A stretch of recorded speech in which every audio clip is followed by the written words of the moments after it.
ஹல்லேலூயா. எனக்கு ரொம்ப சந்தோஷம். அநேக வாலிப பிள்ளைங்க இந்த செய்தியை கேட்பதற்காக முன்னாடி வந்து உட்கார்ந்துருக்கிறீங்க. அதனால் ஆண்டவருக்குள்ளாக மிக்க மகிழ்ச்சி அடைகிறேன். ஆமென். ஏனென்றால் அப்பா சொன்னது போல அநேகருக்கு தெரியாமல் இருக்கலாம், இந்த வாரத்தில் வந்து காதலர் தினம் என்ற ஒரு நாள் வருகிறது. சரி, இந்த நாளைக்கு கண்டாலே எல்லாம் வாலிபர்களுக்கும் உள்ளக்குள்ளே வந்து ஒரு என்னது ஆகிடும், ஒரு பியர் ப்ரெஷர் உண்டாயிடும்.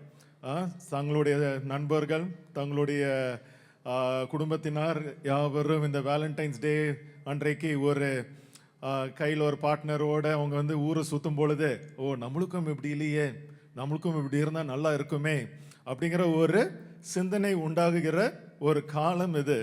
ஆனால் இன்றைக்கு நான் கொடுக்க போகிற செய்தி வேலண்டைன்ஸ் டே தான். சரிங்களா?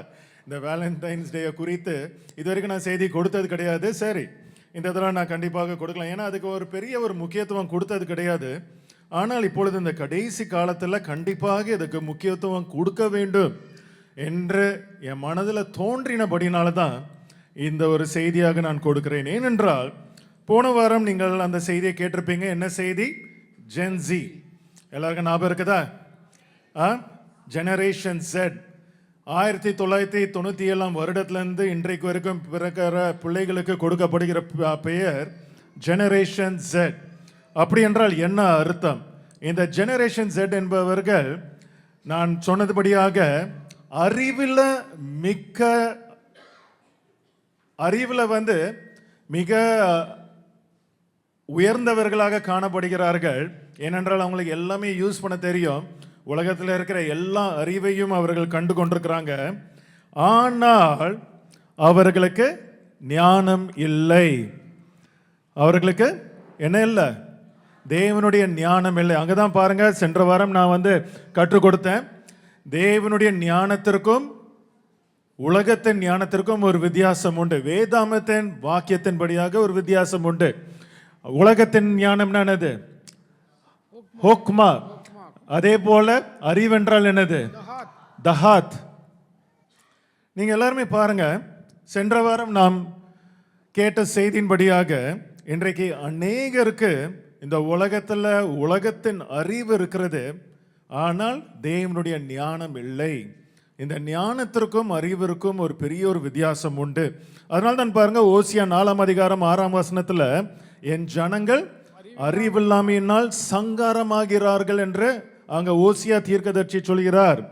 ஏனென்றால் இன்றைக்கு சபையின் பிள்ளைகளுக்கு தேவனுடைய ஞானம் இருக்கிறது.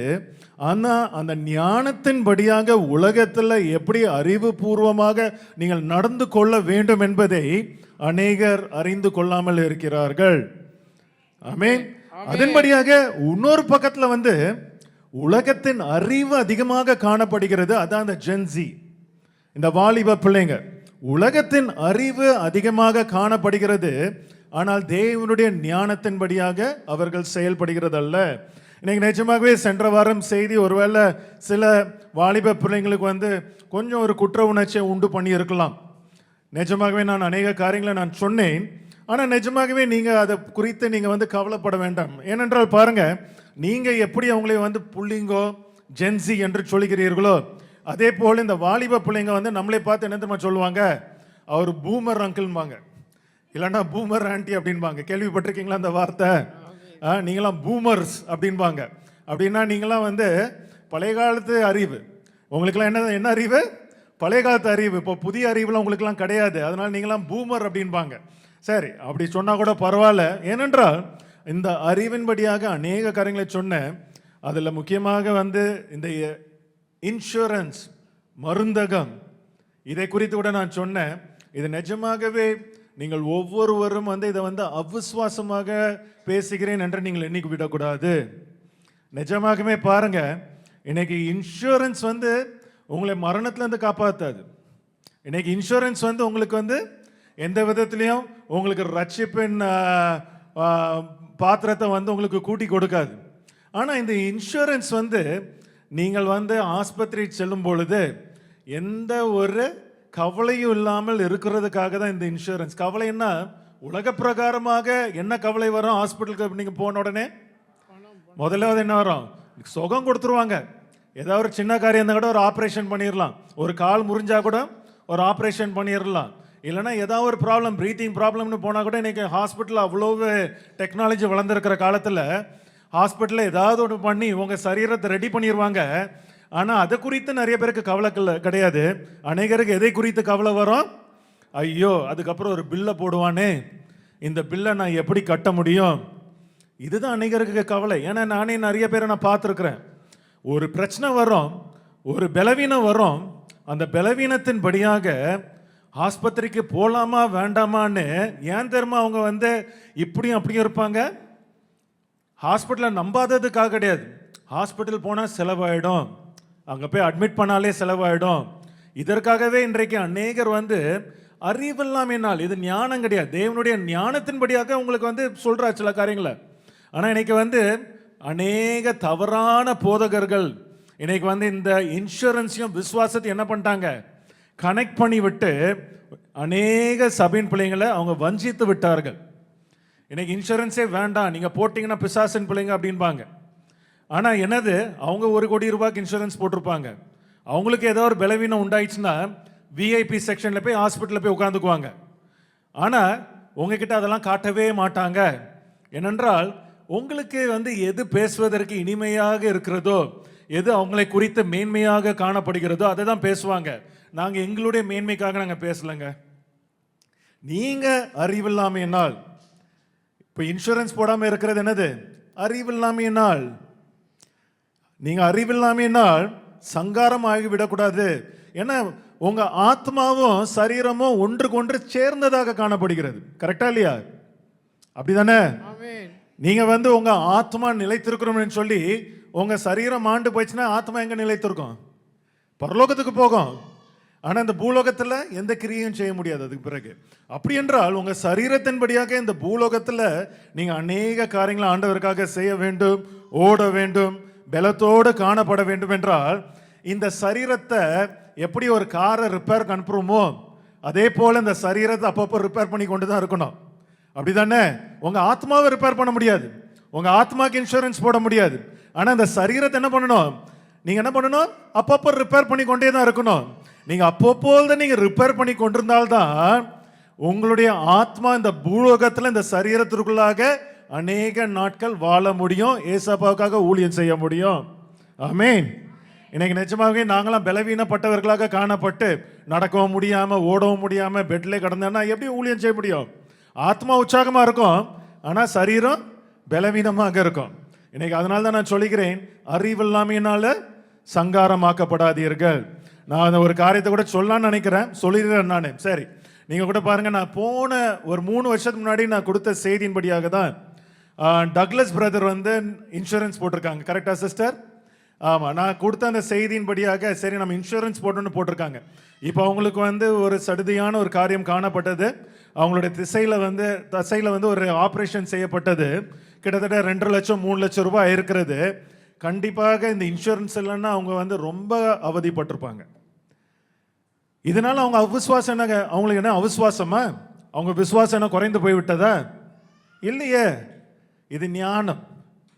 இது தேவன் ஒரு ஞானத்தை கொடுக்கிறார், அதன்படியாக நீங்க அறிவை நீங்க வெளிப்படுத்துகிற ஒரு காலம். இதனால தான் ஏசப்பா சொல்கிறார், இது அறியாமையின் காலம் கிடையாது, இது அறிவின் காலம். அறிவின் காலத்துல எதெல்லாம் உங்களுக்கு தேவையோ அது நீங்க பிரயோஜனப்படுத்தி கொள்ளுங்கள். எல்லாமே உங்களுக்கு பிரயோஜனப்படுத்துவதற்கு உங்களுக்கு தகுதி உண்டு, ஆனா எல்லாமே உங்களுக்கு பிரயோஜனமாக இருக்காதுன்னு சொல்லி இருக்கிறார். ஆனா நிஜமாக சொல்றேன், இந்த இன்சூரன்ஸ் காப்பீடு திட்டம்லாம் உங்களுக்கு பிரயோஜனம் உள்ள ஒரு காரியம். ஏன் ஏதோ ஒரு மறுபடியும் சொல்லுகிறேன் என்றால், நீங்க இதில் அலட்சியம் காட்டி இன்னைக்கு யாராவது உங்களை திசை திருப்பி அதெல்லாம் வேண்டாம் பிரதர், உங்களுக்கு என்னது ஒண்ணுமே வராது, ஏசப்பா பார்த்து கொள்வார். கரெக்டு தான், ஏசப்பா பார்த்து கொள்வார் தான். ஆனால் நம்ம சரீரத்தில் கண்டிப்பாக என்னைக்காவது ஒரு நாள் ஒரு பலவீனமான ஒரு போராட்டம் வரும். அப்போ அந்த நேரத்தில் ஐயோ நான் இன்சூரன்ஸ் போட்டிருந்தால் நல்லா இருந்திருக்குமே. ஏன்னா பாருங்க, நிஜமாகவே சரீரத்திற்கு ஹாஸ்பிட்டல் என்ன வேணாலும் பண்ணிடுவாங்க, ஆனால் பணம் தான் நம்ம கைவிட்டு போன பிறகு அது மறுபடியும் வரவே வராது. ஏன்னா ஒரு 10,000 20,000 முடிகிற காரியம் கிடையாது. இப்போ ஹாஸ்பிட்டல்லாம், ஒரு ஹாஸ்பிட்டலுக்கு போனேன்னா 3 லட்சம் 4 லட்சம் 5 லட்சம்னு நீங்கள் உங்களுடைய வாழ்க்கையில் நீங்கள் சேர்த்து வைத்தது கடன் போட்டு எல்லாத்தையும் நீங்கள் முழுமையாக உங்கள் வாழ்க்கையை இழந்தது போல காணப்படும். அதனால நான் சொல்கிறேன், அறிவில்லாமல் நீங்கள் காணப்படாதீங்க. புத்தியுள்ள பிள்ளைகளாக நீங்க காணப்படுங்க. சரி, இன்றைக்கு அதன்படியாக தான் நான் சென்ற வாரம் நான் சொன்னேன், இந்த இளவயது திருமணங்கள் மற்றும் இந்த காதல் குறித்த காரியங்கள். இன்னைக்கு நிஜமாகவே பாருங்க, இது எல்லாமே இன்றைக்கு வாலிப பிள்ளைங்கள் மத்தியில் காணப்படுகிறது. ஏனென்றால் அவர்களுக்கு அறிவு இருக்கிறது, எப்படி இந்த காரியங்களை செய்ய வேண்டும் என்பதை குறித்த அறிவு இருக்கிறது.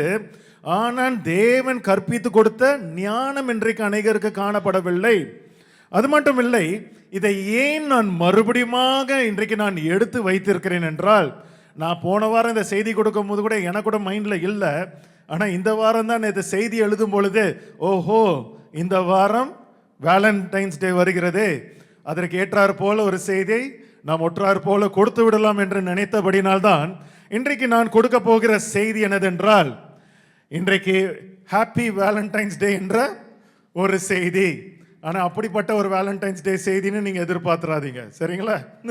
சரி, அப்படி என்றால் இன்னைக்கு நிஜமாகவே இந்த நாளில் தான், நல்லா கவனிங்க, இன்னைக்கு வாலிபர் பிள்ளைகள் இன்னைக்கு அறிவில்லாமையினால் சங்காரமாக்கப்படுகிறார்கள். இந்த வேலண்டைன்ஸ் டேல தேவனுடைய ஞானத்தை மறந்து அவர்களுடைய சொந்த புத்தியினால செயல்பட தொடங்குகிறார்கள். நம்ம என்ன செய்தனா அந்த பொண்ணை நம்ம கவர்ந்து கொள்ளலாம், நம்ம என்ன செய்த அந்த பையனை நம்ம கவர்ந்து கொள்ளலாம். அது மட்டும் இல்லை, என்னமோ இந்த பிப்ரவரி 14ஆம் நாள் தான் பூமியும் சந்திரமும் எல்லாம் கிரகங்களும் ஒரே லைன்ல இருக்கிறது போல, இந்த நாளில் நான் செய்யவில்லை என்றால் எனக்கு இன்னொரு நாள் கிடைக்காதது போல இந்த பிப்ரவரி 14 எல்லாத்தையும் முடிச்சு விடணும், என்னென்ன காரியம் இருக்கோ எல்லாத்தையும் முடிச்சிடணும்னு ரொம்ப தீவிரமாக வாலிப பிள்ளைங்க காணப்படுவாங்க. அது மட்டும் கிடையாது, இந்த நாளில் பாருங்க வாலிப பிள்ளைகள் மத்தியில் போட்டி பொறாமை காணப்படும். ஏனென்றால் ஒரு பொண்ணு தான் இருப்பா, ஆனால் அவளை சுற்றி 3 பசங்க வருவாங்க. இந்த 3 பையன்லாம் யார் ஜெயிக்க போறான்? எவன் நல்லா ப்ரொபோஸ் பண்றான், எவன் நல்லா ஒரு கிஃப்ட் வாங்கி தர்றான், எவன் நல்லா அவளுக்கு உத்தரவாதம் கொடுக்குறா, அப்படிங்கிற ஒருத்தன் தான் ஜெயிக்க போறான். அதனால இந்த பிப்ரவரி 14 பாருங்க, ஒரே பொண்ணுக்கு 3-4 பேர் ப்ரொபோஸ் பண்ணுவாங்க. கடைசியில் அந்த பொண்ணு யார் வேண்டுமென்றாலும் அவ சூஸ் பண்ணி கொள்ளலாம். அப்படிப்பட்ட ஒரு காலம். இது மட்டும் கிடையாது, வாலிப பிள்ளைங்க இந்த நாளில் அவங்க தகுதிக்கு மேலாக அவர்கள் செலவிடுகிற ஒரு நாளாக காணப்படுகிறது. நானே பார்த்துருக்கிறேன், காசே இருக்காது, ஒன்றுமே இருக்காது. அவனுடைய கேர்ள் ஃப்ரெண்டுக்கு ஒரு டைமண்ட் ரிங் வாங்கி கொடுத்தான் என் ஃப்ரெண்டு. காசே கிடையாது, கடன் போட்டு ஒரு டைமண்ட் ரிங் வாங்கினா கடைசியில் அந்த பொண்ணு அவன் கல்யாணம் கட்டல, சரிங்களா? சரி, இப்படிப்பட்ட காரியங்கள் நடக்கும். இன்னைக்கு நிஜமாவே பாருங்க, வெறும் வாலிப பிள்ளைகள் மட்டும் கிடையாது, மற்ற உலகத்திலாம் பாருங்க, திருமணம் ஆனவர்களும் கூட பாருங்க இந்த வேலண்டைன்ஸ் டேல பாருங்க ரொம்ப காசு செலவு பண்ணி அநேக காரியங்களை மறுபடியுமாக என்ன பண்ணுவாங்க, அவங்களுடைய உடன்படிக்கையை என்ன பண்ணுவாங்க, புதுப்பித்துக் கொள்வாங்களாம். அது இந்த வேலண்டைன்ஸ் டே தான் கரெக்டான நாளா. ஏன்னா நான் சொன்னேன்ல, எல்லாம் பூமி சந்திரன் சூரியன் எல்லாமே இந்த நாளில் தான் எல்லாமே என்னதான் இருக்கா, ஒரே கோணல்ல இருக்கு போல இருக்கு. சரி, அது மட்டும் கிடையாது, இன்னைக்கு நிஜமாகவே பாருங்க இந்த நாளில் அநேக வாலிபர்கள் ப்ரொபோஸ் மட்டும் பண்ண மாட்டாங்க, அதை தாண்டி இந்த நாளில் தான் நம்ம அப்ரோச் பண்ணி நாம் சில காரியங்களை, நம்ம உடல் உறவு காரியமாக சில காரியங்களை செய்வதற்கும் துணிய மாட்டார்கள். அதுக்காக தான் பாருங்க இன்னைக்கெல்லாம் ரெசார்ட்டுடைய ரேட்லாம் பயங்கர ரேட்ல இருக்கும், ஹோட்டல் ரேட்லாம் பயங்கரமா இருக்கும் வேலண்டைன்ஸ் டேல. ஏன் அவ்வளோ ரேட் இருக்கு? 5000 ரூபாய் இருக்கிற ரூம் அன்னைக்கு 20000 ரூபாய் இருக்கும். ஏன் அப்படி என்றால், அந்த நாளில் அநேகர் அப்படிப்பட்ட ரூமை போடுவார்கள், அங்க போய் தங்குவார்கள், அதற்காக தான் அந்த ரேட். அது மட்டும் இல்ல, இன்னைக்கு நிஜமாகவே ஓவராலாக சொல்ல போனீங்க என்றால், இந்த வேலண்டைன்ஸ் டே என்பது அநேக வாலிப பிள்ளைகள் தவறான முடிவுகளை எடுக்கிற நாளாக மாறுகிறது. ஆமென். எல்லாம் கேட்டுக்கொண்டிருக்கிறீங்களா இல்லையா? சரி, எல்லாம் இன்ட்ரெஸ்டிங்கா கேட்குறீங்களா இல்லையா? சரி, அப்படி என்றால் முதலாவது ஒரு வரலாறு நான் கற்றுக் கொடுத்து விடுகிறேன். இந்த வேலண்டைன்ஸ் டே என்றால் என்ன? நிஜமான முகம் இதுதான், நிஜமான முகம் இதுதான். வரலாற்றின்படியாக 5ஆம் நூற்றாண்டில் ஆரம்பிக்கப்பட்ட ஒரு ரோமருடைய பண்டிகை தான் லூப்பர் காலியா என்ற ஒரு பண்டிகை. என்ன அந்த பண்டிகை பேரு? லூப்பர் காலியா என்ற ஒரு பண்டிகை. இது எப்படிப்பட்ட பண்டிகை என்றால், 2 பேர் இருந்தார்களாம், ரோமலூஸ், ரேமுஸ். இதுக்கு பேன் ஜூனோ என்று இன்னொரு பேரும் இருக்கிறது. இதெல்லாம் ரோமர்களுடைய பெயர். இந்த 2 குழந்தைகளும் ஒரு உல்ஃப் என்னது தமிழ்ல? ஓநாய். ஆமா, இந்த 2 பேரும் சின்ன பிள்ளைகளா இருக்கும் பொழுது இந்த ரோமலஸ் ரேமுஸ் என்கிறவர்கள் ஒரு ஓநாயினால் வளர்க்கப்பட்டவர்கள்லாம். இந்த படம்லாம் தெரியுதா? இல்லைன்னா லைட் ஆஃப் பண்ணிருங்க, இந்த லைட்லாம் ஆஃப் பண்ணிருங்க, ஃப்ரண்ட்ல இருக்க லைட்லாம். எல்லாருக்கும் தெரியுதா? படம் தெரியுதா இல்லையா? தெரியுதா? ஒரு பிரைஸ் தி லார்ட் சொல்லுங்க பின்னாடி படம் தெரிந்தவர்கள். சரி, அப்ப பாருங்க, ஒரு ஓநாய் பால் கொடுத்து அவர்கள் வளர்க்கப்பட்டார்களாம். இது இன்றைக்கு கூட பாருங்க, ப்ரூசல்ஸ், பெல்ஜியம் நாட்டில் இருக்கிற ப்ரூசல்ஸ்ல இந்த சிலை இன்னும் கூட இருக்கிறது. இந்த பண்டிகையின் பேர் என்னது? லூப்பர் காலியா.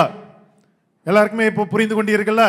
இது ஒரு ஓநாயினால் வளர்க்கப்பட்ட 2 பிள்ளைகள்.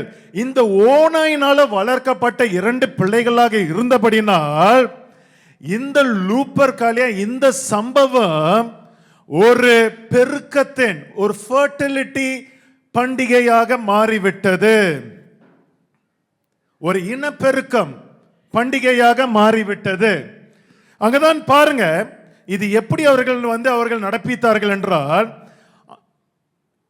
வாலிப பிள்ளைகள் என்ன பண்ணுவாங்களா, தெருவில், இதெல்லாம் பழைய காலத்து பெயிண்டிங், தெருவில் போய் எல்லாம் பெண்களையும் ஆட்டின் தோளால அடித்து அவர்களை என்ன பண்ணுவாங்களா, அவங்களை படுக்கறைக்கு இழுத்து கொண்டு உடலுறவு வைத்து கொண்டு உற்பத்தி பண்ணுவார்களாம். இதுதான் இந்த லூப்பர் காலியா ஃபெஸ்டிவலுக்கு அவர்கள் இப்படிதான் கொண்டாடினார்கள். சரி, அதன்படியாக அது மாத்திரம் இல்லை, என்ன செய்வார்கள் என்றால், இப்படிப்பட்ட பானைகளுக்குள்ளாக அந்த ஊர்ல இருக்கிற எல்லா பெண்களுடைய பெயரையும் உள்ள போட்டு விட்டு, அதன் பிறகு ஆண்களை இந்த பானைக்குள்ளாக ஏதாவது ஒரு பெண்ணுடைய பெயரை எடுத்த மாத்திரத்திலேயே அந்த பெண்ணுக்கு பிடிக்குதோ இல்லையோ அந்த பெண் கண்டிப்பாக இந்த ஆணுடைய படுக்கறைக்கு வர வேண்டுமா. அவர்கள் இப்படிப்பட்ட காரியங்கள் எல்லாத்தையும் செய்து கொண்டிருந்தார்கள். இதற்கு பெயர் லூப்பர் காலியா என்கிற பெயருக்கு இன்னொரு பெயரும் இருந்தது. அது என்னதென்றால் ஃபெப்ருவா. அந்த பண்டிகைக்கு இன்னொரு பெயரும் இருந்தது. அதோடைய பெயர் என்னது? ஃபெப்ருவா. எப்பொழுது கொண்டாடினார்கள் என்றால் 3 நாட்கள் கொண்டாடினார்கள். 13ஆம் பிப்ரவரியிலிருந்து 15ஆம் பிப்ரவரி வரைக்கும் இதை கொண்டாடினார்கள். சரி, இதெல்லாமே ரோமர்கள் ஆண்டாக இவர்கள் இதை பின்பற்றிய காலத்துல தான் பாருங்க 5ஆம் நூற்றாண்டுல கிறிஸ்தவம் விட்டது. எங்க ரோமர் ராஜ்யத்துல கிறிஸ்தவம் வந்துவிட்டது. ஆனா கிறிஸ்தவம்னா உண்மையான கிறிஸ்தவம் இல்ல, ரோமர் கத்தோலிக்கர்கள் என்னப்பட்ட கிறிஸ்தவர்கள் வந்தார்கள். அப்படி என்றால் இந்த ரோமர் கத்தோலிக்கர் என்னப்பட்ட அந்த கிறிஸ்தவர்கள், அவர்களுக்கு ஒரு போப் இருந்தார்கள். அந்த போப்புடைய பேர் போப் கெலாசியஸ் I. அவர் என்ன சொன்னார் என்றால், இந்த லூப்பர் காலியா இப்படியெல்லாம் நம்ம கொண்டாடலாம், ஆனா இதோடைய உருவம், இதோடைய பேர் எல்லாமே ஒரு சாத்தானுக்கு ஒப்பிடுகிறது போல இருக்கிறபடினால இதை நாம் இப்படி நம்ம கொண்டாட வேண்டாம். ஏன்னா பாருங்க, நல்லா கவனிங்க, இதை என்ன பண்ணணும், இதை நம்ம கம்ப்ளீட்டா என்ன பண்ணணும், தடை செய்யணும்னு அப்படிங்க சொல்லல, பேன் பண்ணணும்னு சொல்லல, இதை நாம வேறு விதமாக கொண்டாடலாம் என்று சொல்லிதான் இதற்கு பதிலாக செயின்ட் வேலண்டைன் என்ற ஒரு பாதிரியார் இருந்திருக்கிறார். என்னது? செயின்ட் வேலண்டைன் என்ற ஒரு பாதிரியார் இருந்திருக்கிறார். இந்த பாதிரியாருக்கு அவங்க கனம் செலுத்தும்படியாக அவர்கள் இதை செயின்ட் வேலண்டைன்ஸ் டே என்று கொண்டாட தொடங்கினார்கள். இது கொடுக்கப்பட்ட நாள் பிப்ரவரி 14ஆம் தேதி. எப்படி மாற்றினார்கள்? இந்த லூப்பர் காலியால இருந்து இதுக்கு ஒரு பிசாசு தோற்றம் இருக்கிறபடினால இப்படி வேண்டாம், நம்ம செயின்ட் வேலண்டைன்ஸ் டே என்று சொல்லி ஒரு பாதிரியார் இருக்கிறார், அவருக்கு பின்னாலாக இதை நம்ம மாற்றி விடுவோம், இவருடைய பெயருக்கு பின்னால இந்த பண்டிகையை நம்ம பெயரை மாற்றி விட்டு இதை நம்ம கொண்டாடுவோம் என்று சொல்லி அதே கொண்டாட்டம் தான், அதே தாறுமாறான காரியங்கள் தான் ஆனா பேர் மட்டும் என்னது? செயின்ட் வேலண்டைன்ஸ் டே. அப்படி என்றால் இந்த வேலண்டைன், இந்த செயின்ட் வேலண்டைன் என்கிறவர் எதற்கு பெயர் பெற்றவர்? இன்னைக்கு நிஜமாக பாருங்க, அந்த காலத்துல ஒரு பெரிய ஒரு பாலிடிக்ஸ் இருந்தது ரோமர் ராஜ்யத்துல. சில பேர் ரோமர் அரசாங்கத்தின்படியாக இருந்தாங்க, சில பேர் கத்தோலிக்க மார்க்கத்தின்படியாக இருந்தாங்க. அப்பொழுது ஒரு பேரரசர் இருந்தார், அவருடைய பெயர் கிளாடியஸ். இந்த கிளாடியஸ் என்ன பண்ணினார் என்றால், இந்த செயின்ட் வேலண்டைனை அவர் ஜெயில தூக்கி போட்டுறார். எதற்கு ஜெயில தூக்கி போடுகிறார் என்றால், இதெல்லாமே பாலிடிக்ஸ். இவர் கிறிஸ்துவத்தை பின்பற்றுகிறவர், அவங்க அரசாங்கத்தை பின்பற்றுகிறவர்கள். அவங்க என்ன பண்றாங்க, இவனை தூக்கி ஜெயில தூக்கி போடுறாங்க. அது மட்டும் கிடையாது, இவனுக்கு கொலை செய்ய வேண்டும் என்று அவனுக்கு ஒரு நாளையும் குறித்து விட்டார்கள் செயின்ட் வேலண்டைனுக்கு. ஆனால் அவன் கொலை செய்யப்படுவதற்கு, இதெல்லாம் உண்மையா பொய்யான்னு தெரியாது, ஆனா அவன் கொலை செய்யப்படுவதற்கு ஒரு நாளுக்கு முன்பதாக அவன் அந்த காவலாளியுடைய பொண்ணு ஒன்று இருந்திருக்கா, ஒரு மகள் ஒன்று இருக்கா, அவளுடைய பேர் ஜூலியா. அந்த ஜூலியாக்கு கண்ணு தெரியாமல் இருந்தது. அப்பொழுது இந்த செயின்ட் வேலண்டைன் என்கிறவர் அவர் மரிப்பதற்கு ஒரு நாளுக்கு முன்பதாக இந்த ஜூலியாக்காக ஜெபித்திருக்கிறார், ஞானஸ்நானம் கொடுத்திருக்கிறார். ஞானஸ்நானம் கொடுத்தபடினால அந்த மகளுக்கு கண் வந்து விட்டது, கண் பார்வை வந்து விட்டது என்று சொல்லப்படுகிறது. ஆனால் இது எப்படி அவங்க போர்ட்ரே பண்ணினார்கள் என்றால், இது ஒரு சுகம் கொடுக்கிற ஒரு மிராக்கிள் போல, ஒரு அற்புதத்தை போல அவங்க போர்ட்ரே பண்ணல. எப்படி தான் போர்ட்ரே பண்ணியிருக்கிறாங்க, இந்த வேலண்டைன் அந்த பெண்மணிக்கு ஜெபித்தார், அந்த பெண்மணிக்கு கண் பார்வை கிடைத்து விட்டது. அதன்படியாக அவங்க ரெண்டு பேருக்கும் ஒரு லவ் கெமிஸ்ட்ரி உண்டானது. அதனால தான் பாருங்க, இந்த படத்தை நல்லா பாருங்க, கீழே ஞானஸ்நானம் கொடுக்கிறது போல காணப்படுகிறது, சும்மா மேல தண்ணியை ஊத்தி ஞானஸ்நானம் கொடுக்கிறது போல காணப்படுகிறது. ஆனா மேல இருக்கிற அந்த ரெண்டு உருவங்களும் என்ன தெரியுமா? தெரியுமா அதுக்குரிய பேர்? கியூபிட். கரெக்ட், கியூபிட் என்பார்கள். இன்னைக்கு கூட இருக்கு, கார்ட்டூன் வரைக்கும் இருக்கு. உங்க சின்ன பிள்ளைங்களாம் பார்க்குறாங்களா கார்ட்டூன்? இந்த கார்ட்டூன்லாம் இந்த கியூபிட்டை தாராளமாக யூஸ் பண்ணுகிறார்கள். அதை நான் காட்டுகிறேன். இன்னைக்கு இதை தான் பாருங்க, எப்படி அப்படி சொல்கிறார்கள் என்றால், இந்த அவனுக்கு கண் தெரிந்த மாத்திரத்திலே இந்த வேலண்டைன் ஜெயில இருந்து ஒரு கிரீட்டிங் கார்டு அனுப்புறாரா. இந்த கிரீட்டிங் கார்டில் அவர் என்னதை எழுதி அனுப்புறாரா, யோர் வேலண்டைன் அப்படி என்று சொல்லி அவர் ஒரு கிரீட்டிங் கார்டு அனுப்புகிறாரா. உன்னுடைய காதலன், உன்னுடைய காதலி என்று சொல்கிறபடியாக யோர் வேலண்டைன் என்று சொல்லி ஒரு கிரீட்டிங் கார்டை அங்க அனுப்புகிறதை நாம் பார்க்கிறோம். இப்படிதான் இந்த வேலண்டைன்ஸ் டே என்கிறது அந்த கத்தோலிக்க மார்க்கத்தின்படியாக இப்படிப்பட்ட ஒரு மனுஷனுடைய பெயர்க்கை, ஓ இவன் காதலுக்கு ஒரு முன் உதாரணம். இன்னைக்கு எப்படி ஜவஹர்லால் நேரு சின்ன பிள்ளைங்களுக்கு ஒரு முன் உதாரணமா இருந்தாரோ, அதே போல இவர் காதலர்களுக்கு ஒரு முன் உதாரணமாக இருக்கிறார். இவங்களுடைய காதல் தூய்மையானது. யாருடைய காதல்? இந்த வேலண்டைனும் ஜூலியா என்ன படுகிற அந்த மகளுடைய காதல் உண்மையுள்ளது. ஆதலால் அந்த லுப்பர்காலியா என்கிற அந்த பண்டிகையை இனிமேல் நாம் கொண்டாடுவோம். ஆனா அது பேர் லுப்பர்காலியா கிடையாது, அதோடைய பேர் என்னது? வேலண்டைன்ஸ் டே. புரிந்து கொள்றீங்களா இல்லையா? இதெல்லாம் நீங்க நான் பொய் சொல்ல, நீங்க வீட்டில் போய் விக்கிபீடியா எடுத்து பாருங்க. நானும் அங்க இருந்து தான் நிறைய காரியங்களை வாஸ்து நான் எடுத்து உங்களுக்கு சொல்கிறேன். நீங்க எல்லாமே வீட்டில் போய் நீங்க ஆன்லைன்ல இருக்கிற விக்கிபீடியா மற்ற காரியங்களெல்லாம் நீங்க ஆராய்ந்து பாருங்க. இந்த காரியம் தான், இந்த வேலண்டைன் தான் அவர் கொடுத்த அந்த கிரீட்டிங் கார்டில் அவரே இப்படி ஒன்று வரைந்தாராம். எப்படி என்றால் இது உண்மையான இது கிடையாது, இதுதான் இந்த கியூபிட். ஒரு இதயத்தை வைத்து அங்க ரெண்டு தூதர்கள் இருக்கிறது போல காணப்படுகிறது. ஆனா இது தூதர்கள் தான் கிடையாது, இந்த காதலுக்கும் தூதர்களுக்கும் சம்பந்தமே கிடையாது. அப்போ இந்த தூதர்களுடைய படத்தை அதுங்க வரைந்து இதை தான் பாருங்க, இன்றைக்கு கியூபிட் என்று இந்த வேலண்டைன்ஸ் டே அன்றைக்கு அநேகர் இது ஒரு சிம்பிள் போல, இது எப்படின்னா ஒரு ஐகான் போல இன்னைக்கு காணப்படுகிறது. எப்படி என்றால், யாராவது காதல் ஜோடிகள் இருந்தார்கள் என்றால் அவங்க பக்கத்தில் வர நேரத்தில் இந்த தேவதை கியூபிட் என்கிற தேவதை உங்க பின்னாடி வந்து என்ன பண்ணுவானா, அன்பின் வில்ல வந்து விட்டுருவான்னா. அது உங்க மேல பட்டுச்சுனாலே உங்க ரெண்டு பேருக்கு என்ன ஆயிடுமா, லவ் வந்து பூர்ணமாயிடுமா. சரிங்களா? இதுதான் ஐதீகம் இன்னைக்கு இருக்கிற உலகத்தின்படியாக. இது எல்லா இடத்துலையும் பார்க்கலாம், கார்ட்டூன் வரைக்கும் நீங்க பார்க்கலாம் அந்த கியூபிட் என்கிற காரியத்தை. ஆனா நீங்க நிச்சயமாகவே இதற்குரிய உண்மையான தோற்றம் என்னதென்றால் லூப்பர்காலியா. இன்னைக்கு வாலிப பிள்ளைகளே, இதை அறிந்து கொண்ட பிறகு இந்த வேலண்டைன்ஸ் டேயாக நீங்க கொண்டாடுவீங்களா? நீங்க நிஜமாகவே அந்த பழைய ரோமர்களுடைய முறையின்படியாக நீங்கள் கொண்டாட வேண்டும் என்றால் எல்லாம் ரோட்ல பெண்களை கொண்டு வந்துடணும், ஒரு தொட்டியில வந்து அவங்களுடைய பெயரெல்லாம் எழுதி போடணும். எவனாவது வந்து உங்க பொண்ணுடைய பெயர் எடுப்பான், நீங்க எந்த ஒரு தர்க்கமும் சொல்லக்கூடாது, உங்க பொண்ணு அவனோட நீங்க அனுப்பிவிட வேண்டும். இப்படிதான் இருந்திருக்கிறது. ஏனென்றால் இனப்பெருக்கம் தேவை அவங்களுக்கு. அவங்க ஆட்கள் எல்லாம் குறைவா இருந்தபடினால யாருமே உற்பத்தி பண்ண மாட்டேங்கிறாங்களா. இது ரோமர்கள் அரசாங்கத்தில் வந்து ஒரு பெரிய ஒரு பிளானாகவே நடந்து கொண்டிருந்தது. என்னதென்றால் அவங்களுக்கு வந்து ஜனத்தொகை பெருக வேண்டும். இன்னைக்கு நிஜமாகவே கனடா தேசத்தில் கூட பாருங்க அப்படிதான் பண்றாங்க.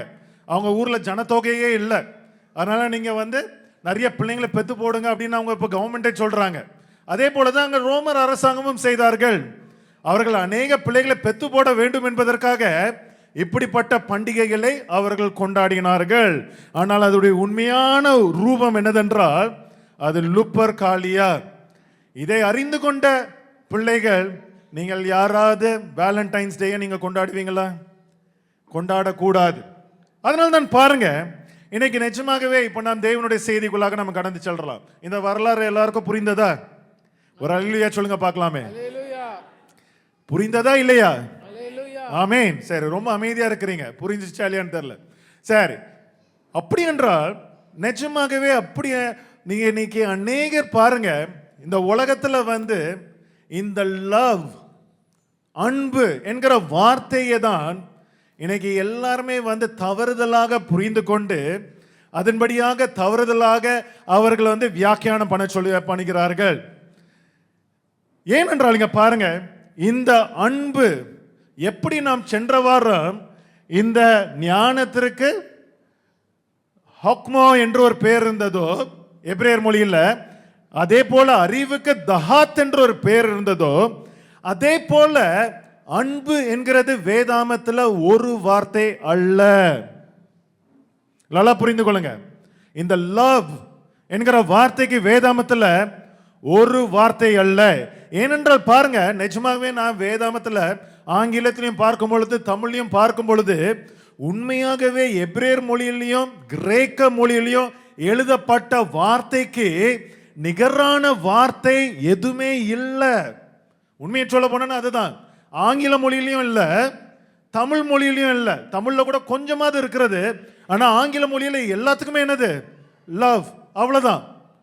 இப்பொழுது இங்குதான் பாருங்க ஒரு பெரிய குழப்படி உண்டாகி விட்டது. ஏனென்றால் ரெண்டு விதமான அன்பு வேதாங்கமத்தில் எழுதப்பட்டிருக்கிறது.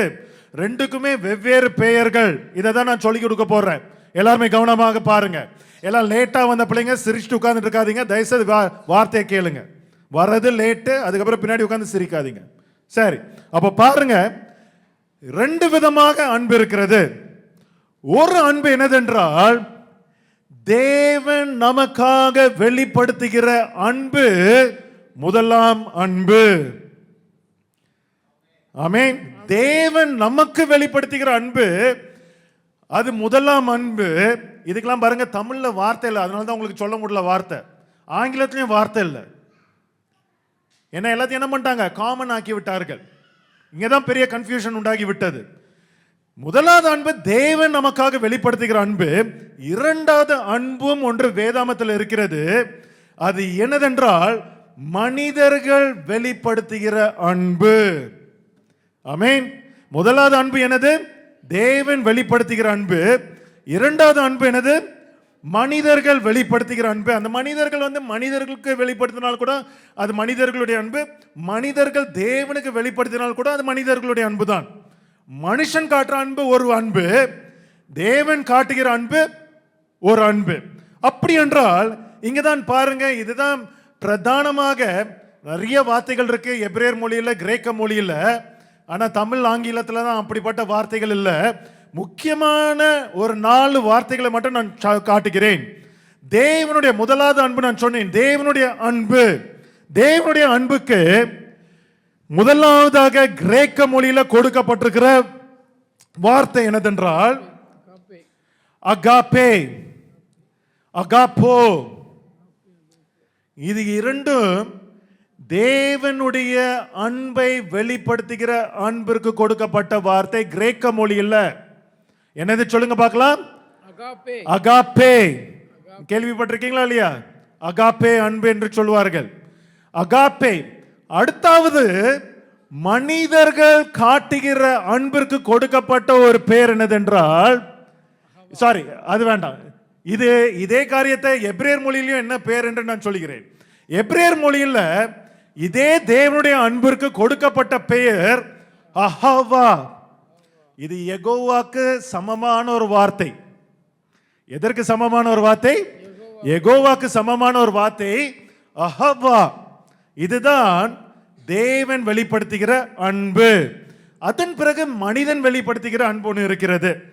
அது என்னதென்றால், சரி அது முன்பதாக 2 உதாரணத்தை மட்டும் நான் கொடுத்து விடுகிறேன். யோவான் 15ஆம் அதிகாரம் 9ஆம் வசனத்தில் பாருங்க, பிதா உங்களில் அன்பாய் இருக்கிறது போல நானும் உங்களில் அன்பாய் இருக்கிறேன், என்னுடைய அன்பிலே நிலைத்திருங்கள். இங்க பாருங்க, இது எல்லாமே தேவனுடைய அன்பை குறித்து எழுதப்பட்டது. தேவன் நம்மளுக்காக காட்டுகிற அன்பை குறித்து எழுதப்பட்டிருக்கிறது. இங்க உபயோகப்படுத்துகிற வார்த்தை என்னதென்றால் அகாப்பே. அகாப்பே என்றால் என்னது? தேவன் வெளிப்படுத்துகிற அன்பு. சொல்லுங்க பார்க்கலாம், அகாப்பே என்றால் என்னது? தேவன் வெளிப்படுத்துகிற அன்பு.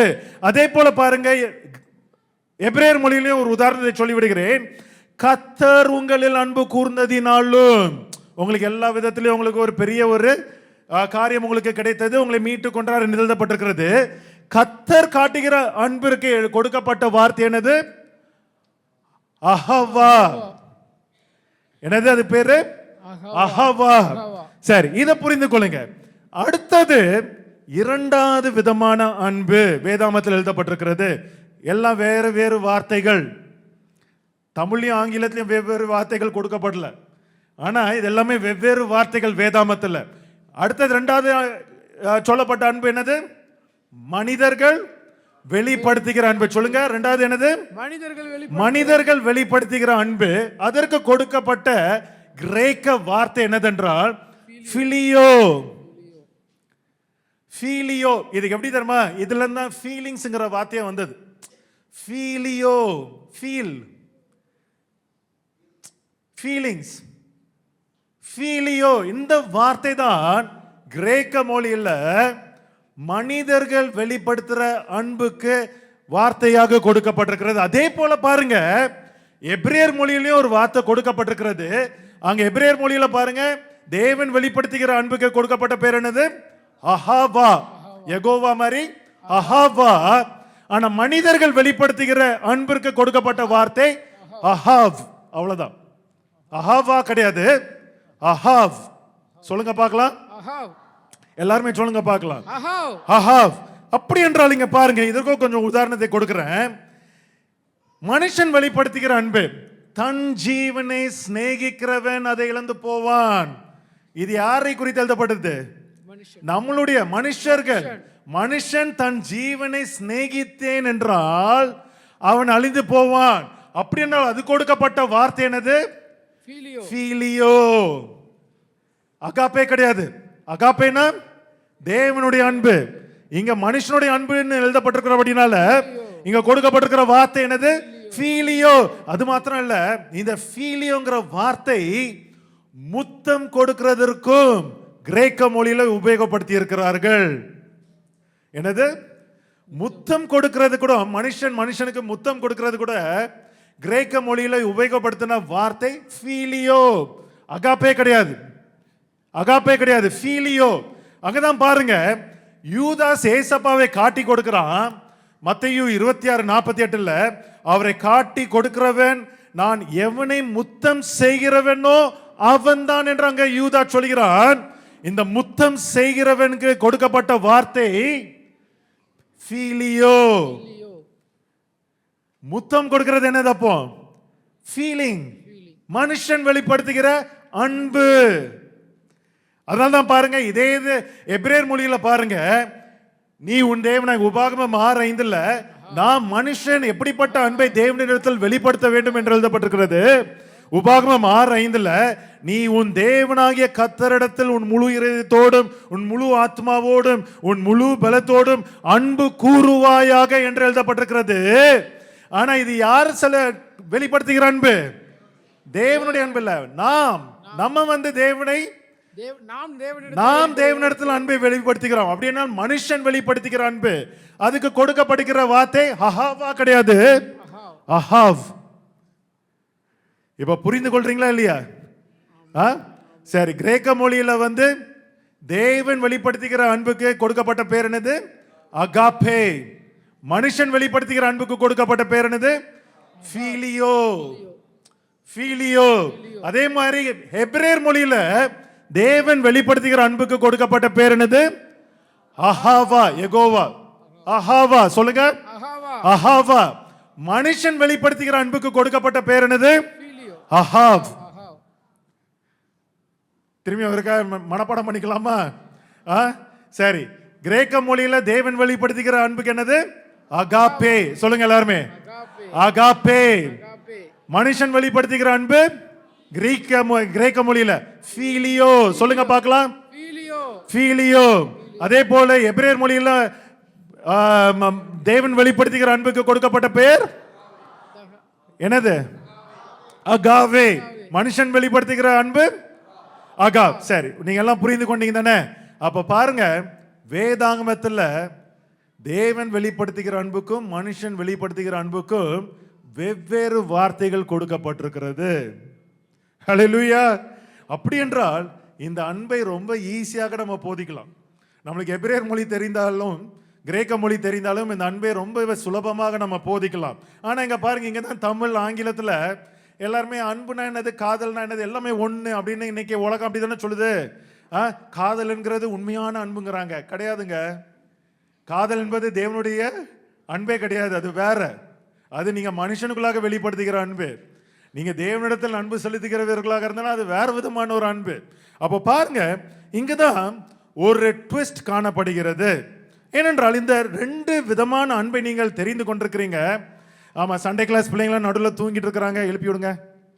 இங்க முன்னாடி உட்காருங்க. சண்டே கிளாஸ் பிள்ளைங்க முன்னாடி உட்கார சொல்லுங்க எல்லாரையும். வாங்க. இங்கதான் பாருங்க, ஒரு சின்ன ஒரு ட்விஸ்ட் இருக்கிறது. என்னதென்றால்,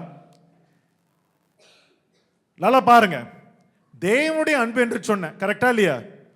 வாலிபா பிள்ளைங்களா நல்லா கவனிங்க. தேவனுடைய அன்பு என்று சொன்னேன். தேவனுடைய அன்பு தேவனுக்கு மட்டும் உரியதா?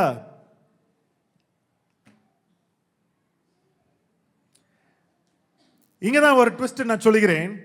தேவனுடைய அன்பு மனுஷர்களாலும் வெளிப்படுத்த முடியும். அதுக்கு தான் தேவன் நம்மளை அழைத்திருக்கிறார். தேவனுடைய அன்பை வெளிப்படுத்துவதற்காக தான் நம்மளை அழைத்திருக்கிறார். அப்படி என்றால் தேவனுடைய அன்பை மனுஷனால் வெளிப்படுத்த முடியும். அப்படி என்றால் மனுஷராகிய நாம் தேவனுடைய அன்பை வெளிப்படுத்த முடியும். ஆனால் மனுஷனுடைய அன்பை தேவன் வெளிப்படுத்த முடியாது, வெளிப்படுத்தவும் மாட்டார். ஹல்லேலூயா. புரிந்து கொண்டீர்களா இல்லையா? தேவனுடைய அன்பை மனுஷர்களாகிய நாம் மற்ற யாவருக்கும் வெளிப்படுத்தலாம். ஆனால் மனுஷருடைய அன்பை தேவன் வெளிப்படுத்த முடியாது. ஏனென்றால் அது அவருடைய அன்பிற்கு தக்கதான ஒரு அன்பு கிடையாது. அப்படி என்றால் இன்றைக்கு உண்மையாகவே தேவன் நம்மளை எதற்காக அழைத்திருப்பார்? அவருடைய அன்பை வெளிப்படுத்துவதற்காகவா, இல்லை என்றால் நம்முடைய சுய அன்பை வெளிப்படுத்துவதற்காகவா? எதற்காக அழைத்திருப்பார்? அவருடைய அன்பை நம் மூலமாக வெளிப்படுத்துவதற்காக தான் தேவன் நம்மளை அழைத்திருக்கிறார். அப்படி என்றால் எப்படி காதல், இச்சை, முத்தம் கொடுக்கிறது, நீங்க தடவுறது, நீங்க சரியா தேவையில்லாத காரியங்களை செய்கிறது எல்லாமே தேவனுடைய அன்பு என்று நீங்க சொல்ல முடியும்? இதை செய்வதற்கு எப்படி தேவன் உங்களுக்கு கனவுல ஒரு பொண்ணை கொடுத்தார், காட்டினார், கனவுல ஒரு பையனை காட்டினார், அதன்படியாக தான் நான் அவனை லவ் பண்ண தொடங்கினேன், நான் அவளை லவ் பண்ண தொடங்கினேன், ஊரை சுத்த தொடங்கணும் என்று நீங்க சொல்ல முடியும்? ஏனென்றால் தேவன் மனுஷனுடைய அன்பை வெளிப்படுத்த முடியாது, மாட்டார். மனுஷன்தான் தேவனுடைய அன்பை வெளிப்படுத்துவதற்காக அழைக்கப்பட்டிருக்கிறோம். ஆமென். நாம் இந்த உலகத்துல அநேகர்கிட்ட நம்ம ஃபீலியோவாக இருக்கலாம், ஃபீலிங்ஸ், அதான் எபிரேயர் கிரேக்க மொழியின்படியாக ஃபீலியோ காட்டலாம். ஆனால் அதற்காக மட்டுமே தேவன் நம்மளை அழைக்கவில்லை. அகாப்பே என்கிற அந்த அன்பை நம்மளுமாக வெளிப்படுத்துவதற்காக தான் கர்த்தர் நம்மளை தெரிந்து கொண்டிருக்கிறார். எத்தனை பேர் இது விசுவாசிக்கிறீங்க? ஒரு அல்லேலூயா சொல்லுங்க பார்க்கலாமே. புரியுதா இல்லையா? அப்படி இருக்கும் பொழுது நீங்கள் உங்களுடைய ஃபீலிங்ஸை கொண்டு வந்து அதை எப்படி அது தேவனுடைய அன்பு என்று நீங்கள் சொல்ல முடியும்? அதற்கும் தேவனுடைய அன்பு இருக்க ஏதாவது சம்பந்தம் இருக்குதா? இருக்குதா இல்லையா? வாலிபா பிள்ளைங்க சொல்லுங்க பார்க்கலாம். தலையாவது ஆட்டுங்க. ஒருத்தனை ஆட்ட மாட்டேங்கிறீங்க, தலையாவது ஆட்டுங்க வாலிபா பிள்ளைங்க. இருக்குதா? சரி. அப்படி என்றால் இன்னைக்கு நிச்சயமாகவே பாருங்க, இன்னைக்கு நாம் முழுவதுமாக தேவனுடைய அன்பை நாம் வெளிப்படுத்துவதற்காக தான் நாம் அழைக்கப்பட்டிருக்கிறோம். அங்கதான் பாருங்க, நீதிமொழிகள் 10ஆம் அதிகாரம் 12ஆம் வசனத்துல பாருங்க, பகை விரோதங்களை எழுப்பும், அன்போ சகல பாவங்களை மூடும். இது யாருடைய அன்பு பாவங்களை மூடும்? உங்களுடைய அன்பா? உங்களுடைய அன்பா? இல்லல்ல, தேவனுடைய அன்பு தான் பாவங்களை மூடுவோம். அதனால தான் அங்க கொடுக்கப்பட்ட வார்த்தை அஹவா. நான் நிஜமாகவே ரொம்ப குறுகிய டைம் தான் எனக்கு இருந்துச்சு இதை ஃபுல்லா ஆராய்ந்து பார்க்கிறேன். ஆனால் நான் வாசிக்கிற ஒவ்வொரு வசனமும் அழகாக இருக்கிறது. எபிரேயர் மொழி கிரேக்க மொழியில் தேவனுடைய அன்பு எங்க எழுதப்படணுமோ அங்கதான் தேவனுடைய அன்பு அகாவா என்று எழுதப்பட்டிருக்கிறது. மீதி இருக்கிற எல்லா இடத்துலயும் அஹாவ் என்று தான் எழுதப்பட்டிருக்கிறது. அப்ப பாருங்க, நிஜமாகவே இந்த அன்பு தேவனுடைய அன்பு தான் நாம் வெளிப்படுத்த வேண்டும். அது மாத்திரம் இல்லைங்க. பாருங்க, ஒரு உதாரணத்தை நான் கொடுக்கிறேன். எப்படி உங்களுடைய சிநேகிதர்கள் மேல், எப்படி உங்க சகோதரிகள் மேல், எப்படி உங்க அண்ணாக்கள் மேல் நீங்கள் அன்பு செலுத்த வேண்டும் என்றால், வாலிப பிள்ளைங்க கேளுங்க. 1 சாமுவேல் 18:3 இங்க யோனாத்தானை பற்றி எழுதப்பட்ட ஒரு வசனம். யோனத்தான் தாவீதை தன் ஆத்துமாவை போல சிநேகித்ததினால். இது என்னது உலக பிரகாரமான அன்பா? தன் சரீரத்தை போல நேசித்தான்னா? இல்ல, தன்னுடைய ஜீவனை போல, தன்னுடைய ஆத்மாவை போல சிநேகித்ததினால் அவனும் இவனும், யோனாத்தானும் தாவீதும் ஒரு உடன்படிக்கை பண்ணி கொண்டார்கள். இங்க எழுதப்பட்ட சிநேகிதம் அஹாவ் என்றுதான் எழுதப்பட்டிருக்கணும். ஏனென்றால் இது யாரு? யோனாத்தான் காட்டுகிற அன்பு. ஆனால் அவன் வெளிப்படுத்தின அன்பு மனுஷர் வெளிப்படுத்துகிற அன்பு அல்ல. இங்கதான் நான் சொன்னேன், மனுஷர்களாகிய நாம் தேவனுடைய அன்பை வெளிப்படுத்த வேண்டும். இங்க யோனாத்தான் தெய்வீக அன்பை வெளிப்படுத்தினபடினால்தான் அங்க கொடுக்கப்பட்ட வார்த்தை என்னது? அகாவா. இப்ப புரிந்து கொள்றீங்களா? அப்படி என்றால் வாலிபா பசங்களா, நீங்க உங்க சகோதரிக கிட்ட நீங்க என்ன பண்ணணும்? எப்படி அன்பை வெளிப்படுத்தணும்? ஃபீலியோ வெளிப்படுத்தணும். ஃபீலியோ வெளிப்படுத்தக்கூடாது. எந்த அன்பை வெளிப்படுத்தணும்? அகாப்பே, அஹாவா என்கிற அந்த அன்பை வெளிப்படுத்தணும். அதே மாதிரி வாலிப பிள்ளைகளும் உங்களுடைய அண்ணாமார்கள் தம்பிமார்கள் கிட்ட நீங்க எப்படி உங்க அன்பை வெளிப்படுத்தணும்? ஐ லவ் யூ என்று சும்மா அப்படிலாம் சொல்லக்கூடாது. அதுனா ஐ லவ் யூனா ஐ ஃபீல் யூன்னு அர்த்தம். என்னது ஐ லவ் யூன்னு சொன்னா அதுக்கு என்ன அர்த்தம்? I feel you. உலக பிரகாரமான அன்பு, இச்சையினால் வருகிற அன்பு. ஆனால் உடன்படிக்கை பண்ணுகிற ஒரு அன்பாக இருக்க வேண்டும். அது யாருடைய அன்பாக இருக்க முடியும்? தேவனுடைய அன்பாக இருக்க முடியும்.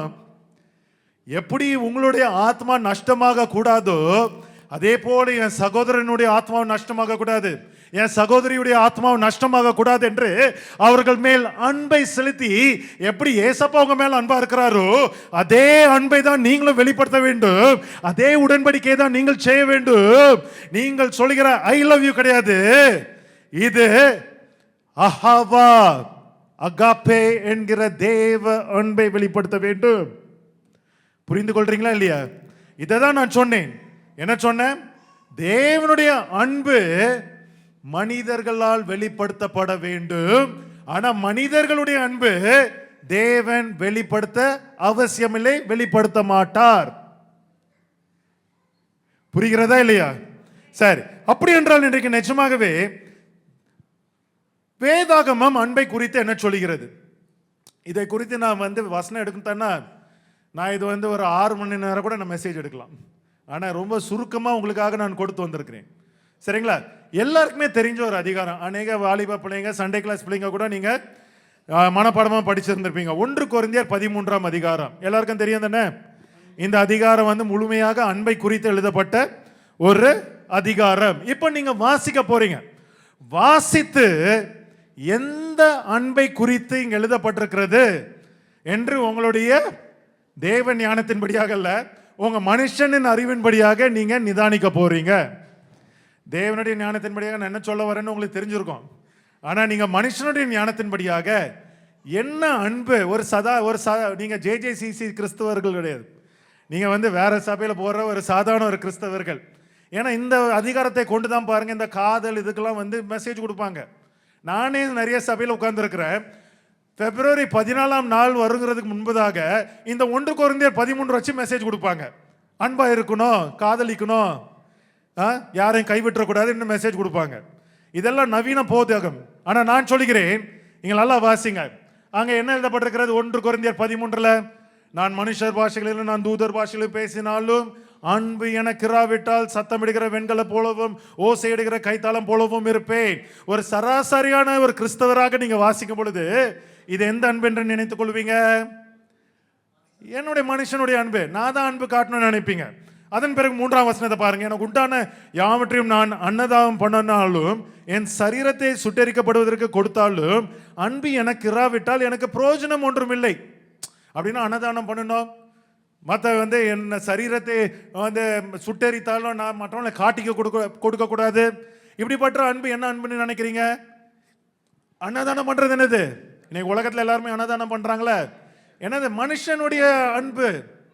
அப்படிதான் எல்லாருமே எடுத்துக்கொள்ள முடியும். அடுத்த பிறகு பாருங்க, அன்பு நீடிய சாந்தமும் தயம் உள்ளது, அது அன்புக்கு பொறாமை இல்லை, அன்பு தன்னை புகழாது, இருமாப்பாய் இராது, அயோக்கியமானதை செய்யாது, தற்பொழிவை நாடாது, சினமடையாது, தீங்கு நினையாது, அநியாயத்தில் சந்தோஷப்படாமல் சத்தியத்தில் சந்தோஷப்படும், சகலத்தையும் தாங்கும், சகலத்தையும் விசுவாசிக்கும், சகலத்தையும் நம்பும், சகலத்தையும் சகிக்கும், அன்பு ஒரு காலமும் ஒழியாது. இதுதான் எல்லாருக்குமே காதல் செய்தியா கொடுப்பாங்க. நிறைய இன்னைக்கு நவீன உபதேசத்தை போதிக்கிற சபையில அன்பு, நீங்க இன்னொரு பெண்மணி மேலேயோ ஒரு ஆண் பிள்ளை மேலேயோ நீங்க வைத்திருக்கிற அன்பு ஒரு காலமும் ஒளிந்து போகாது என்று பிரசங்கம் பண்ணுவாங்க. ஆனா இது எல்லாமே பாருங்க, ஒரு சராசரியான கிறிஸ்தவன் இது வரைக்கும் பாருங்க, இது எல்லாமே என்னதாக எடுத்து அவங்க வாசிக்கிறாங்க, இதெல்லாமே நாம் வெளிப்படுத்த வேண்டிய அன்பு, மனுஷன் வெளிப்படுத்த வேண்டிய அன்பு அப்படின்னு தான் நினைக்கிறோம். அதனால தான் பாருங்க, இப்பொழுது விசுவாசம், நம்பிக்கை, அன்பு இம்மூன்றும் நிலைத்திருக்கிறது, இவைகளில் அன்பு பெரியது என்று எழுதப்பட்டிருக்கிறது. ஆனால் இங்கதான் பாருங்க, இந்த அதிகாரத்தில் நான் அதை எல்லாத்தையும் நான் காட்ட முடியாது, நீங்க வீட்டில் போய் பாருங்க. கிரேக்க மொழியில ஒவ்வொரு அன்பிற்கும் எழுதப்பட்ட வார்த்தை ஃபீலியோல அகாபே. ஆமென், ஹல்லேலூயா. இந்த அதிகாரத்தில் ஒவ்வொரு அன்பிற்கும் எழுதப்பட்ட வார்த்தை அகாபே. இங்கதான் பாருங்க, எல்லாமே நம்ம எல்லாருமே தமிழ் மொழியில் ஆங்கில மொழியத்தில் நம்ம மாட்டிக்கொண்டோம். இங்க எல்லாருமே கொடுக்கப்பட்ட ஒரே ஒரு வார்த்தை அன்பு, ஆங்கிலத்தில் எழுதப்பட்ட வார்த்தை லவ். இப்படி அங்க எழுதப்பட்டபடினால உண்மையாகவே எந்த அன்பு என்று நாம் அறிந்து கொள்ளாமல் இருக்கிறோம். ஆனா கிரேக்க மொழியில் அழகாக எழுதப்பட்டிருக்கிறது. ஒவ்வொரு வார்த்தையும் ஒவ்வொரு அன்பும் இங்க எழுதப்பட்டிருக்கு. கொடுக்கப்பட்ட வார்த்தை என்னது? எல்லாம் நல்லா சத்தமா சொல்லுங்க, என்ன வார்த்தை? அகாப்பே. அகாப்பே. அகாப்பே. அப்படி என்றால் இன்னைக்கு வாலிப பிள்ளைங்களே உங்ககிட்ட நான் கேட்கிறேன், இப்படிப்பட்ட அன்பை கர்த்தர் நீங்க வெளிப்படுத்த வேண்டும் என்று, தெய்வீக அன்பை வெளிப்படுத்த வேண்டும் என்று எழுதியிருக்கிற பட்சத்தில் நீங்கள் எப்படி ஒரு பெண்ணிடம் போய் சொல்லி, எனக்கு உன் மேல ஃபீலிங்ஸ் இருக்கிறது, எனக்கு உன் மேல லவ் இருக்கிறதுமா, கர்த்தரே எனக்கு உனக்கு காட்டினார், நேற்று நைட்டு நான் தூங்கிட்டு இருக்கும்போது நீ தேவதி மாதிரி என் கனவுல வந்த அழகாக இருந்த, இன்னைக்கு காலையில் உன்னை பார்க்கும் பொழுது இது உடனடியாக நான் சொன்னோன்னு நான் விருப்பப்பட்டேன், அதனால தான் இன்னைக்குனே நான் சொல்லிடுறேன், இது என்னுடைய வார்த்தை இல்லம்மா. இப்படி போல சொல்லுவாங்க, இது என்னுடைய வார்த்தை இல்லம்மா, இது கர்த்தரே கொடுத்த வார்த்தை. எங்க லவ் ப்ரப்போஸ் பண்றது கர்த்தர் கொடுத்த வார்த்தையா? இது கர்த்தரே கொடுத்த வார்த்தை என்று சொல்லுவாங்க. இதெல்லாம் நீங்க எல்லாம் மனுஷருடைய இச்சைகளுக்கு ஒப்பு கொடுத்தபடினால நீங்க ஏசப்பாவுடைய அன்பை நீங்க கலக்கப்படுத்துகிற பிள்ளைகளாக நீங்க காணப்படுகிறீங்க. ஆமேன் சொல்லுங்க. நிறைய பேர் ஆமேன் சொல்ல மாட்டேங்கிறீங்க. என்ன எல்லாருமே லவ் பண்றீங்களோ, இல்லைன்னா லவ் பண்ணி கல்யாணம் கட்டி இருக்கீங்களோ? சரி, அறியாமையின் காலையை தேவன் பாணாதது போல இருந்துட்டு விட்டார். சரிங்களா? அதனால நான் சொல்கிறேன், உண்மையான அன்பு எப்போ திரும்ப வரும்? நீங்க திருமணம் ஆன பிறகுதான், நீங்க உடன்படிக்கை செய்த பிறகுதான் உண்மையான அன்பு, தேவ அன்பை நீங்க வெளிப்படுத்த வேண்டும். இந்த தேவனுடைய அன்பை வெளிப்படுத்தும் பொழுது உலக பிரகாரமான அன்பும் தேவனுடைய அன்பிற்கு ஈடு இணையாக இருக்க வேண்டும். புரிந்து கொள்றீங்களா இல்லையா? இன்னைக்கு அண்ணா யாருமே அந்த மாதிரி செய்யறது இல்லையே. இன்னைக்கு எல்லாருமே உலக பிரகாரமாக தானே இந்த வேலண்டைன்ஸ் டே கொண்டாடுறாங்க. அப்படி என்றால் இங்க தான் பாருங்க, ஒரு கான்ஸ்பிரசி தியரியை நான் உங்களுக்கு சொல்றேன். இது ஒரு இன்ட்ரெஸ்டிங்கான ஒரு காரியம். எத்தனை பேர் டாவின்சி கோடு பார்த்திருக்கீங்க? டாவின்சி கோடுங்கிற படம் பார்த்திருக்கீங்களா இல்லையா? அந்த கதையை புக்கை வாசித்திருக்கீங்களா இல்லையா? கேள்விப்பட்டிருக்கீங்கன்னா இதெல்லாம் தெரியாதா உங்களுக்கு? பெரிய கிறிஸ்தவ உலகத்திலே பரபரப்பா பேசப்பட்ட ஒரு காரியம் டாவின்சி கோட். டாம் ஹேங்க்ஸ் அவர் நடிச்சிருப்பான். ஆனா அது ஒரு புத்தகமாக வந்தது. அந்த புத்தகத்தை எழுதினவன் பேர் ஞாபகம் இல்லை. யார் அவன் பேரு? மறந்து போயிடுச்சு. புத்தகம் எழுதினவன் பேர். அப்ப பாருங்க, இந்த டாவின்சி கோட்ல இயேசு கிறிஸ்து மரியாளை காதலித்தார். மரியாள்னா அம்மா மரியாள் கிடையாது, மரியாள் மகதேலா மரியாள். இயேசு கிறிஸ்து மகதேலா மரியாளை காதலித்தார். அதன்படியாக அவங்க 2 பேருக்கும் ஒரு குழந்தை பிறந்தது என்று சொல்லி, இது பெரிய ஒரு கான்ஸ்பிரசி தியரி. பெரிய படம் 2 பகுதியாக எடுத்தாங்க. பயங்கரமான பாக்ஸ் ஆஃபீஸ் செட் தெரியும் தானே எல்லாருக்கும். அப்போ பாருங்க, இதெல்லாம் நிஜமா போய் பாருங்க. இந்த வேடிக்கையெல்லாம் நீங்க பார்க்கணும். ஏன்னா நிறைய காரியம் நான் சொல்லியிருக்கிறேன்ல. நீங்க சில படம்லாம் உண்மையான காரியத்தை அறிந்து கொள்றதுக்கு சில காரியத்தை ஞானத்தின்படியாக நீங்க பார்க்கலாம். ஆனா இப்படிதான் ஒரு புக்காக இருக்கிறது. புக்கை வாசிக்கனோட புக்கை வாசிங்க, தமிழ்ல கூட இருக்கு அந்த புக்கு. அப்போ பாருங்க, அவங்க 2 பேருக்கு பிறந்த குழந்தை ஒன்று இருக்கிறது. ஆதலால் ஏசப்பாவே காதலித்தார், ஆதலால் நாம் காதல் செய்தால் தவறு இல்லை என்று ஒரு கான்ஸ்பிரசி தியரி, ஒரு குழப்பமான ஒரு சத்தியம் வெளிப்படுகிறது. இப்போ இங்கதான் பாருங்க, இங்கதான் எல்லாருமே மாட்டிக்கொண்டார்கள். ஏனென்றால் இப்போ உங்களுக்கு தெரிஞ்சு விட்டது. என்னது என்னது? தேவனுடைய அன்புனா என்னது? அகாப்பே. மனுஷனுடைய அன்புனா என்னது? ஃபீலியோ. ஒரு வசனத்தை எடுத்துக்கொள்வார்கள். யோவான் 11:5. இந்த யோவான் 11:5ல இயேசு மார்த்தாள் இடத்திலும் அவளுடைய சகோதரியின் இடத்திலும் லாசரின் இடத்திலும் அன்பாய் இருந்தார். ஆனா இது எப்படி அங்க லாசரும் இருக்கு, ஆனால் அதெல்லாம் மறந்துடுவாங்க. என்ன பண்ணுவாங்கன்னா, தேவன் மரியா மக்தேலா அவர் அன்பாய் இருந்தார், காதலித்தார் என்று சொல்லுவாங்க. ஆனா அங்க பாருங்க, அன்பாய் இருந்தார் என்று கொடுக்கப்பட்ட வார்த்தைக்கு பீலியோ கிடையாது, கொடுக்கப்பட்ட வார்த்தை அகாப்பே. அப்பொழுது இந்த வசனத்தின்படியாக தேவன் மரியாளிடத்திலும் மார்த்தாளிடத்திலும் சகோதரன் லாசனிடத்திலும் அன்பு கூர்ந்தார் என்று சொல்லப்பட்டிருக்கிறது என்றால், அது அவர் காதலாக மனுஷ ரூபமாக காணப்பட்ட ஒரு அன்பா, இல்லை என்றால் தேவனுடைய அன்பா? தேவனுடைய அன்பு. அப்படி என்றால் அங்க எங்க காதல் இருந்திருக்கும்? ஃபீலி என்று எழுதப்பட்டிருந்தா அது வேற விதமான அன்பு, மனுஷ ரூபமான அன்பு. அப்ப இங்க தான் பாருங்க, அநேகர் உண்மையான இந்த வசனங்களை அறிந்து கொள்ள முடியவில்லை. இன்னைக்கு நம்ம ஆங்கிலம் படிக்கிறவர்களும் தமிழ் வேதாமத்தை படிக்கிறவர்களுக்கும் இந்த உண்மையான அன்புக்குரிய வித்தியாசத்தை நாம் அறிந்து கொள்ள முடியலை. அங்கதான் பாருங்க சில காரியங்களை நான் சொல்கிறேன். 1 யோவான் 4ஆம் அதிகாரம் 7ஆம் வசனத்தை எடுத்துக்கொள்ளுங்க.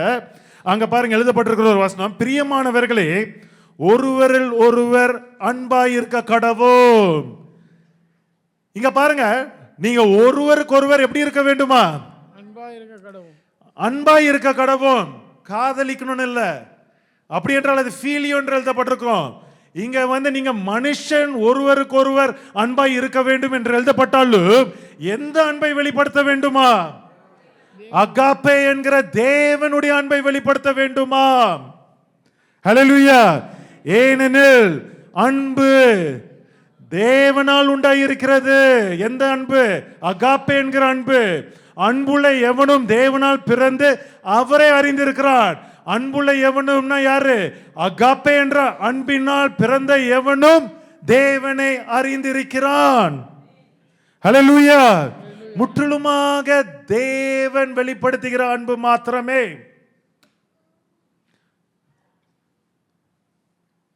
இன்னைக்கு நிச்சயமாகவே பாருங்க, இந்த அறிவும் ஞானமும் இல்லாதபடினால்தான் சாத்தான் இப்படிப்பட்ட வசனங்களை எல்லாம் எடுத்துக்கொண்டு இன்னைக்கு வாலிப பிள்ளைங்களை வஞ்சித்து கொண்டிருக்கிறான்.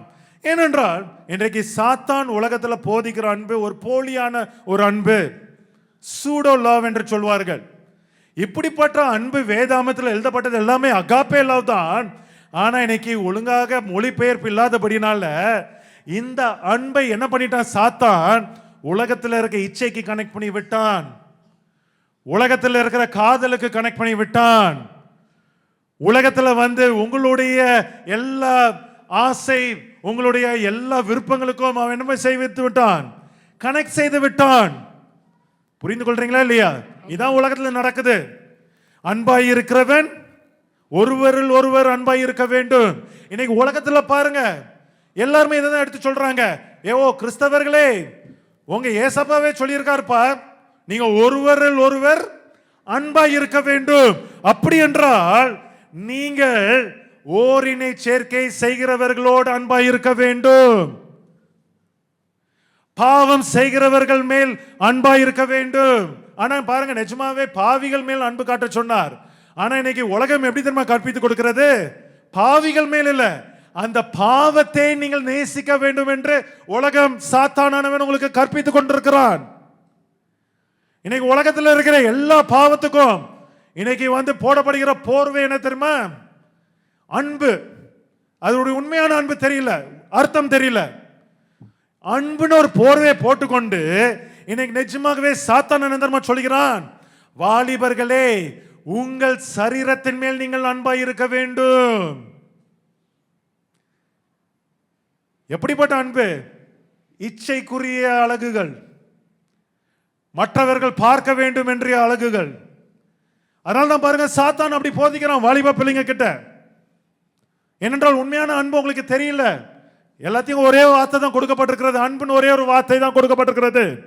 ஆனால் இன்னைக்கு நிஜமாகவே இப்படிப்பட்ட ஒரு காரியம் இருக்கிறபடினால்தான் உங்கள் ஒரு ஆண் மகன் ஒரு பெண்ணையோ, இல்லை என்றால் ஒரு பெண் மகள் ஒரு ஆணையோ நீங்கள் தவறான விதத்தில் நீங்கள் அன்பை செலுத்தலாம் என்றும் சாத்தான் கற்பித்துக் கொண்டிருக்கிறான்.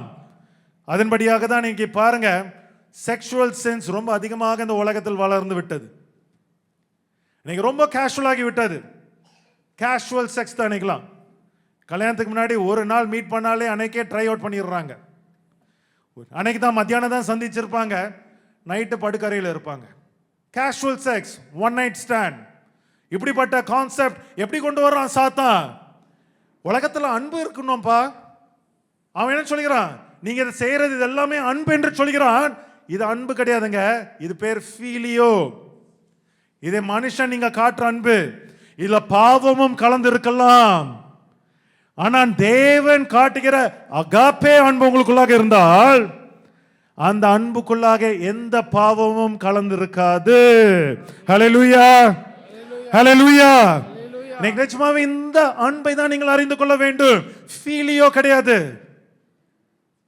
ஃபீலியோ என்கிற அன்பின்படியாக நீங்கள் வளர்ந்தீர்கள் என்றால் நீங்கள் கண்டிப்பாக இச்சைக்காக நீங்கள் கீழே விழுவீர்கள். நீங்கள் வளர வேண்டிய விதம் எப்படி இருக்க வேண்டும்?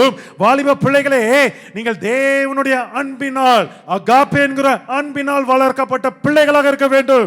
அப்படிப்பட்ட ஒரு அன்பு உங்களுக்குள்ளாக இருந்தனா, எவ்வளவு அழகான பெண்ணை நீங்கள் பார்த்தாலும், எவ்வளவு அழகான ஒரு ஆணை பார்த்தாலும் இச்சை வராது. எப்படி யோனாத்தான் தாவீதிடத்துல ஒரு உடன்படிக்கை பண்ணாலோ, அதே போல எவ்வளவு அழகான பொண்ணை பார்த்தாலோ நம்ம சகோதரி என்று தான் தோண வரும். நீங்க ஃபீலியோ வழியாக அவளை பார்த்தீர்கள் என்றால் எப்போ அவளை அடையலாம் என்று தான் உங்களுக்கு தோணும்.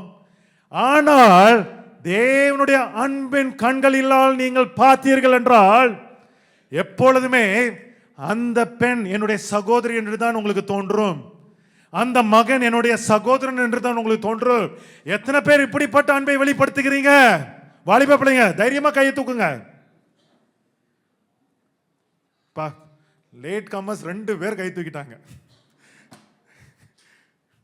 Very good. நீங்க நிச்சயமாக அப்படிப்பட்ட ஒரு அன்பு காணப்பட வேண்டும். ஆனா உலகத்தில் அப்படிப்பட்ட அன்பு இல்லை.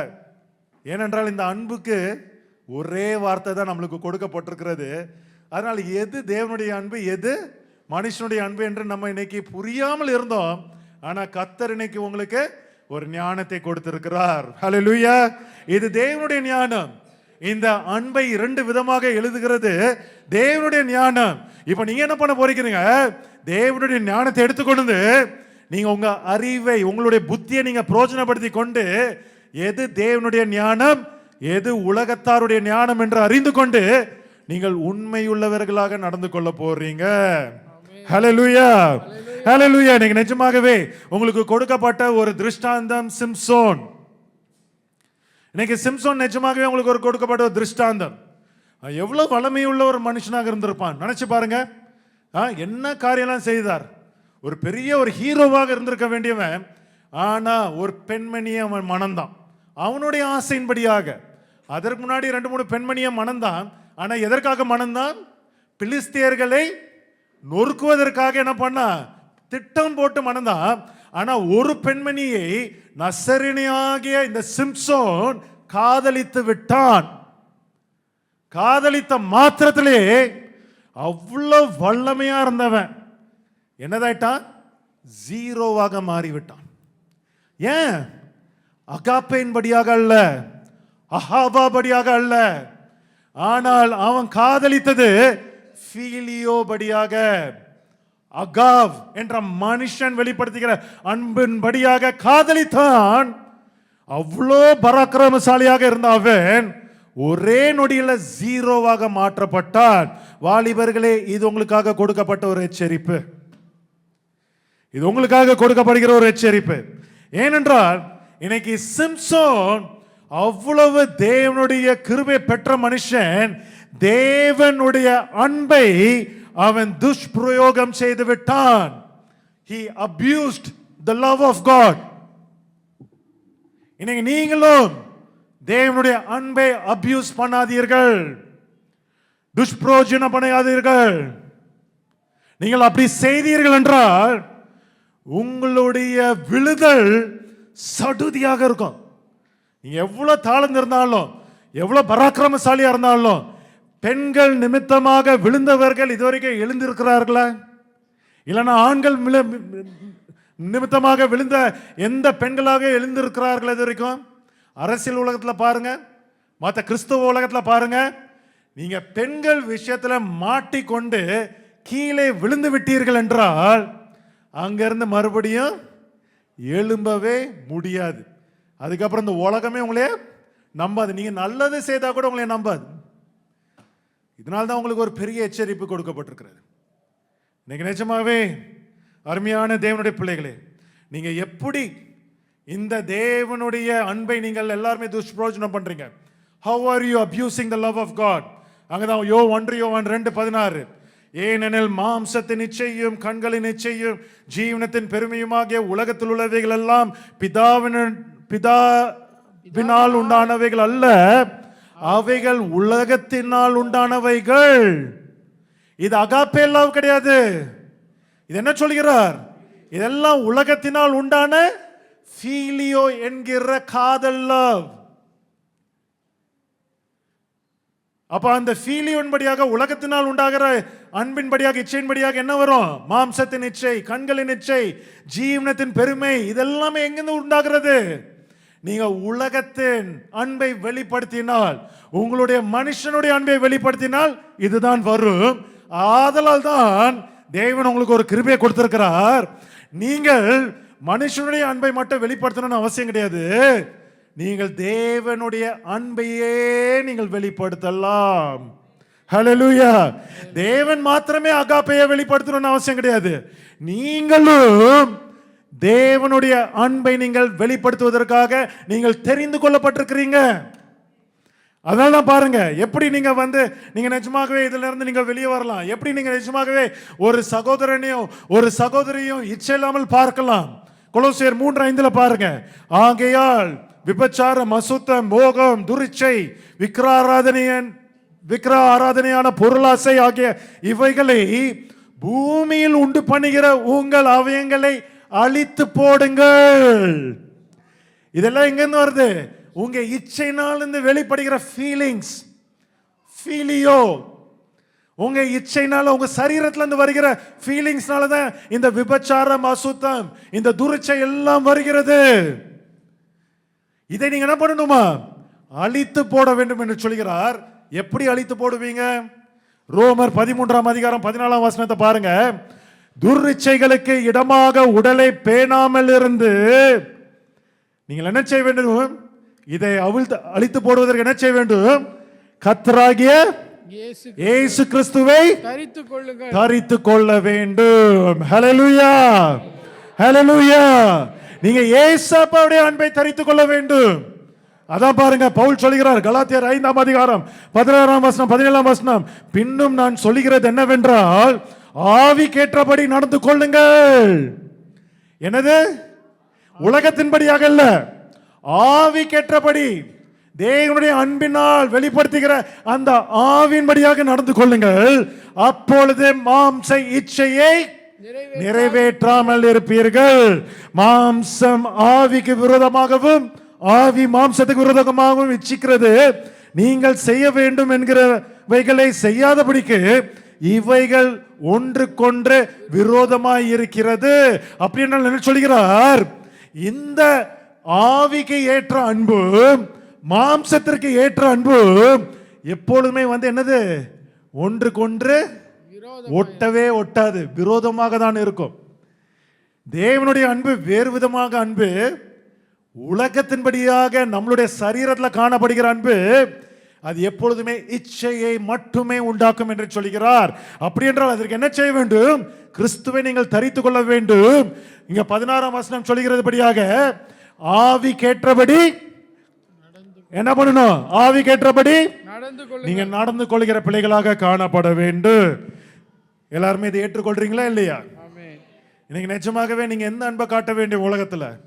உங்க மாம்ச இச்சைக்குரிய அன்பு கிடையாதுங்க. அது ஃபீலியோ, அது உங்க ஃபீலிங்ஸ்னால வருகிற அன்பு.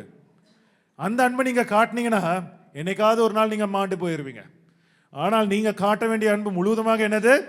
அகாப்பே அன்பு, தேவன் வெளிப்படுத்துகிற அன்பு. அதுக்காக நீங்க என்ன செய்ய வேண்டும்? நீங்கள் கிறிஸ்துவை தரித்துக் கொள்ள வேண்டும். நீங்கள் என்ன செய்ய வேண்டும்? ஆவிக்கேற்றபடி நடந்து கொள்ள வேண்டும். ஆவியா இருக்கிற தேவன் எதை உங்களுக்கு கற்பிக்கிறாரோ, எப்படி அன்பு செலுத்தினாரோ அதன்படியாக நீங்கள் நடந்து கொள்ள வேண்டும். அப்படி நடந்து கொள்ளவில்லை என்றால் கண்டிப்பாக ஒரு நாளில் இந்த உலகத்தின் அன்பு நம்மளை இச்சைக்குள்ளாக தள்ளிவிடும், நம்மளை தகாத காரியங்களை செய்ய வைத்துவிடும். அது அன்பு என்று நினைத்து நீங்க என்ன பண்ணுவீங்க? நீங்க தேவையில்லாத இச்சைக்குரிய காரியங்களை செய்து கொண்டிருப்பீங்க, ஃபீலியோக்குரிய காரியங்களை செய்து கொண்டிருப்பீங்க. ஏன்னா நம்மளுக்கு கொடுக்கப்பட்ட ஒரே ஒரு வார்த்தை என்னது? அன்பு, லவ். அன்புன்னு நினைத்து கொண்டு செய்வீங்க, ஆனா அது உண்மையான அன்பு கிடையாது. உண்மையான அன்பு என்னது? அகாப்பே. ஃபீலிங்ஸ் என்னது? உலகத்தின் அன்பு. ஃபீலியோங்கிறது என்னது? ஃபீலிங்ஸ். உலகத்தின் அன்புங்கிறது என்னது? உங்கள் உள்ளத்தில், உங்க சரீரத்திலிருந்து வருகிற அன்பு. எனக்கு நிஜமாகவே இதெல்லாமே போதிக்கிறதுக்கு ரொம்ப ஈஸி. இது நடைமுறை கொண்டு வருவது வாலிப பிள்ளைகளே மிக மிக மிக மிக மிக கடினம். ஏன்னா நான் போன வாரம் சொன்னதுபடியாக உங்க உடம்புல ஹார்மோன்ஸ்லாம் வந்து என்னதாயிட்டு இருக்கு, கொந்தளித்து கொண்டிருக்கிறது. உள்ள வந்து பாய்லிங் எல்லாம் பட்டர்ஃப்ளை எல்லாம் பறந்து கொண்டிருக்கிறது. அதோ இந்த வெள்ளிக்கிழமை என்ன செய்யலான்னு ஏற்கனவே நீங்க யோசிக்க தொடங்கியிருக்கலாம். ஆனால் இனிமேல் அப்படி அல்ல, தேவனுடைய அன்பினால் கட்டப்பட்ட பிள்ளைகளாக காணப்படுங்க. இன்னைக்கு நிஜமாக ஒரு வித்தியாசம் உண்டாகும். நீங்க அந்த அன்புக்குள்ளாக வந்து விட்டீர்கள் என்றால் அதன் பிறகு உங்களுடைய பின் வாழ்க்கையை நீங்கள் பார்த்து, ஓ இப்படிலாம் இருந்தேனே, இவ்வளோ கேவலமெல்லாம் நடந்து கொண்டேனே, ஆனால் இப்போ அப்படிப்பட்ட எந்த ஒரு சிந்தனையும் என்கிட்ட இல்லையே, அப்படிப்பட்ட எந்த ஒரு குணமும் என்கிட்ட இல்லை என்று நீங்களே உணர்வீர்கள். ஹல்லேலூயா. எப்போ உணர்வீர்கள்? நீங்க கிறிஸ்துவை தரித்துக் கொள்ள வேண்டும், ஆவிக்கேற்றபடி நீங்கள் நடந்து கொள்ள வேண்டும், தெய்வீக அன்பை வெளிப்படுத்த வேண்டும், அகாப்பே அன்பை வெளிப்படுத்த வேண்டும். நீங்க அந்த அன்பை நீங்க வெளிப்படுத்தினீர்கள் என்றால் இந்த ஃபீலியோக்கு எந்த ஒரு வேலையும் இருக்காது. ஹல்லேலூயா, ஹல்லேலூயா.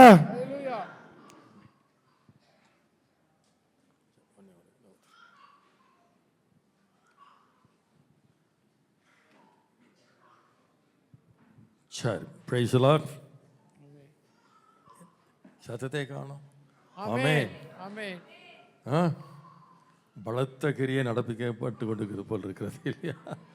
சரி சார் சார், ஒருவேளை ஆண்டவர் ஒரு அனாதை தீர்மானத்தின்படியாக 2 வாரம் என்னை செய்து கொடுக்காமல் தடுத்தது ஒரு பெரிய ஒரு மகிமையான ஒரு காரியத்தை நாம் கேட்பதற்காகத்தான் அது ஆண்டவர் இந்த காரியத்தை ஆயத்தம் பண்ணியிருக்கான்னு சொல்லி விசுவாசிக்கிறேன்.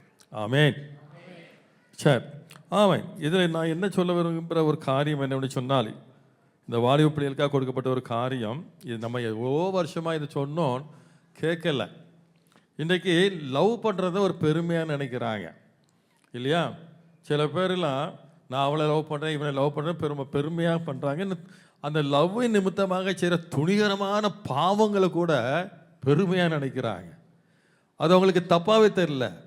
காரணம், தேவனுடைய அன்பு அவளுக்கு இல்லாதபடினால தான் துணிகரமாக செய்கிற தவறு, அந்த லவ்ங்கிற பேரில் செய்கிற துணிகரமான தவறுகள், தேவனுக்கு விருப்பமில்லாத அக்கிரமான காரியங்கள்லாம் அவங்களுக்கு என்ன பெருமையாக தெரியுது, அது ரைட்டாக தெரியுது. ஆனால் எதுக்கு காரணம் சொன்னால், இதுக்கு எல்லாம் காரணம் மனுஷிக அன்பு தான் இல்லையா? தேவனுடைய அன்பு உண்மையாகவே யோனத்தானுக்கும் தாவீதுக்குள்ள அந்த அன்பு இருந்துச்சு சொன்னால், நிச்சயமாக இப்படிப்பட்ட துணிகரமான பாவத்தை செய்துவிட்டு, இளவயதை செய்துவிட்டு அது பெருமையாக நினைக்கிறதோ, அது ஒரு பெரிய மேன்மையாக நினைக்கிறதோ, அது செய்த தப்பு துணிகரமான தவறாக இருந்தாலும் தப்புங்கிற நினைவே இல்லை அவங்களுக்கெல்லாம். ஒரு தவறுங்கிற நினைப்பே இல்லை. செய்தது எவ்வளோ துணிகரமான பாவங்கிற நினைப்பே இல்லை. காரணம், அந்த மனுஷிக அன்பு அவருடைய கண்களை மூடி விடுகிறது. அப்படிதானே? ஆமே. இங்கே நான் பார்க்கிறோம், 2 வசனத்தை மட்டும் சொல்லி நான் முடிச்சு விடுகிறேன். அடுத்த பிறகு 1 தீமோத்தேயு 2:22 மட்டும் காட்டுங்கம்மா. 1 தீமோத்தேயு 2:22. வாலிப பிராயத்தில் உண்மையாகவே ஒரு ஃபீலிங்ஸ் வரும் என்று வேதமே சொல்லுகிறது. அதை வாசிங்க பார்க்கிறோம். அன்றியும் நான் இல்லை 2:22. அன்றியும் பாலியத்துக்குரிய இச்சைகளுக்கு நீ விலகி ஓடி. நல்லா கவனிங்க. பாலியம் சொன்னால் வாலிபம். இந்த வாலிப பிராயத்தில் வாலிபத்துக்கே உரிய இச்சைகள் வருமா அந்த மனுஷ அன்பின்படியாக? அதான் அந்த இளமை ஊஞ்சல் ஆடுகிறங்கிறது தான். போன வாரம் சொன்னீங்களா, எனக்கு இந்த பொம்மி என்னது அது புள்ளிங்கோ, எனக்கு அந்த புள்ளிங்கோன்னா என்னன்னே தெரியாது. போன வாரம் தான் புள்ளிங்கோன்னா என்னன்னே எனக்கு தெரிஞ்சுது. என்னடா எல்லாருமே புள்ளிங்கோன்றானுங்க, என்னடா ஒன்றுமே புரியலைன்னு தான் அது தெரியுது. அப்போ நீங்கள் வாலிப பிள்ளைகள் கவனமாக இருங்க. அந்த வாலிப பிராயத்துக்கே ஒரு இச்சை உண்டாகும். அதாவது அந்த ஹார்மோன்லாம் சொன்னது போல் துடிக்கும். அதை செய்யலாமா, இதை செய்யலாமா, அவளை லவ் பண்ணலாமா, இவளை லவ் பண்ணலாமா, அவள் பின்னால் போகலாமா, அவளை கூட்டிகிட்டு போகலாமா, இதெல்லாம் உண்டு.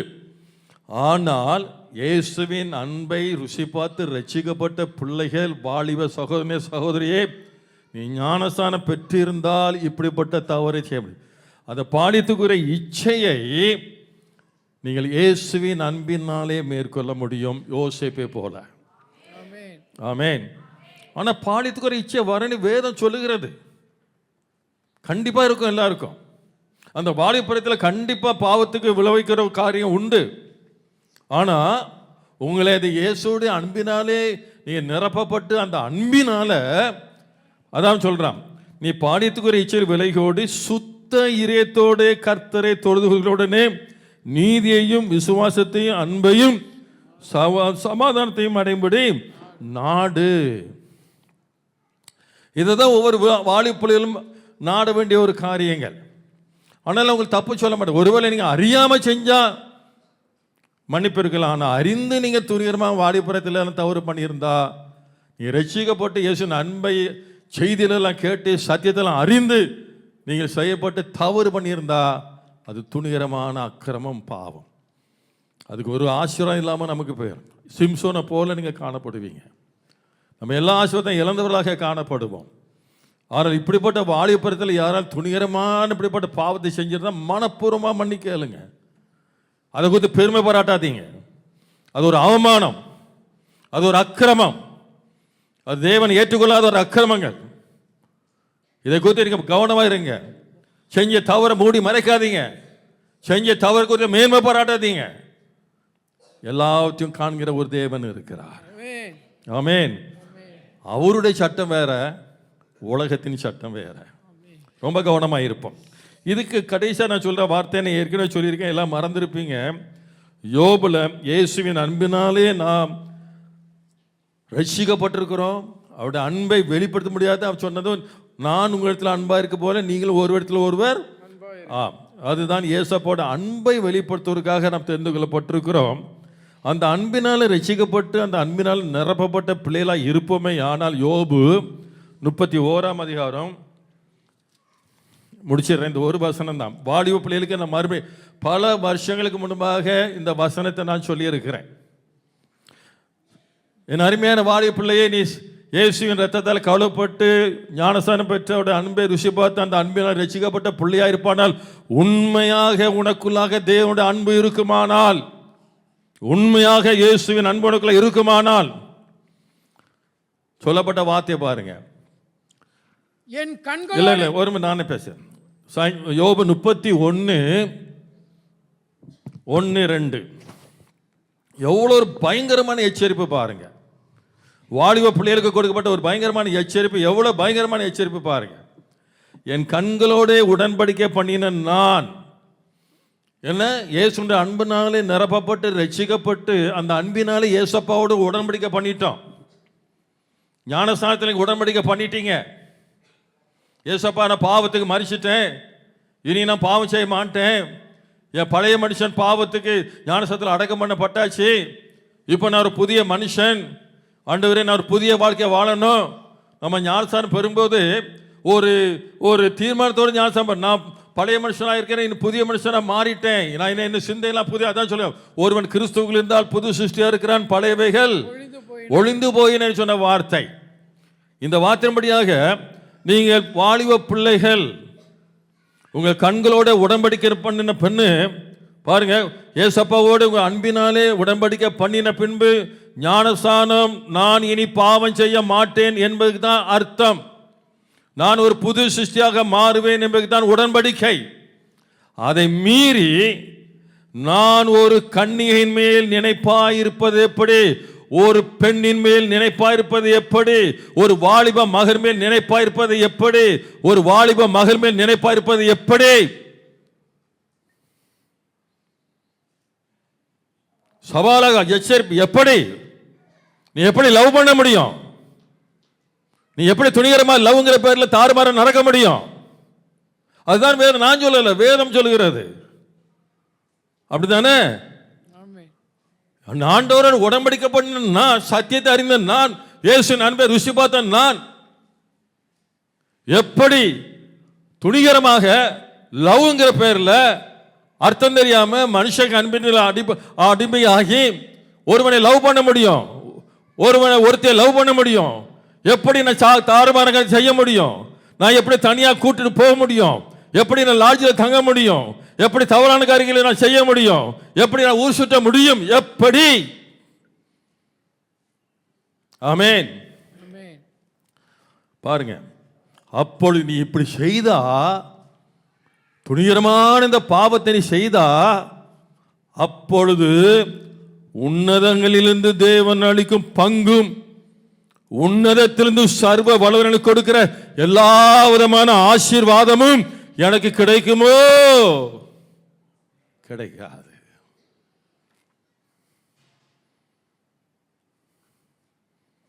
எத்தனை பேர் புரிந்து கொண்டிருக்கீங்க? இது என்னுடைய வார்த்தை அல்ல. ஒரு நாளும் துணிகரமாக தேவனுடைய சத்தியத்தை அறிந்தும் உண்மையான அன்பை ருசி பார்த்தும் துணிகரமாக உங்களுடைய மாம்ச அன்புக்கு இடைப்பட்டு மாம்சத்தை ஒப்பு கொடுத்து மாம்ச அன்புக்கு ஒப்பு கொடுத்து இப்படிப்பட்ட துணிகரமான காரியங்களை நினைத்து எப்ப பார்த்தாலும் ஒரு ஆண் மகன் மேல ஒரு பெண் பிள்ளை மேல நீ நினைவாய் இருந்து அப்படிப்பட்ட துணிகரமான காரியங்கள் செய்வீர்களே, ஆனால் ஒருபோதும் ரட்சிக்கப்பட்ட பிள்ளைகளாகிய உங்களுக்கு உன்னதத்திலிருந்து கர்த்தர் கொடுக்கிற ஆசீர்வாதம் கிடையாது, கிடையாது, கிடையாது. நான் சொல்லவில்லை, வேதம் சொல்லுகிறது. ஆமென். துணிகரமாக ஒருவேளை அறியாம தவறு பண்ணியிருந்தா மன்னிப்பு கேளுங்க. துணிகரமா தெரிஞ்சு சத்தியத்தை அறிஞ்சும் துணிகரமாக அக்கிரமம் பண்ணியிருந்தா, பாவம் செஞ்சிருந்தா கவனமா இருங்க. இதுவரைக்கும் யாராச்சும் இந்த இடத்துல பெண் பிள்ளைகள் யாராச்சும் ஆம்பளை பிள்ளையோட தொடர்பு இருந்தால் இன்றைக்கே கட் பண்ணுங்க. ஊர் சுத்தரெல்லாம் விட்டுருங்க.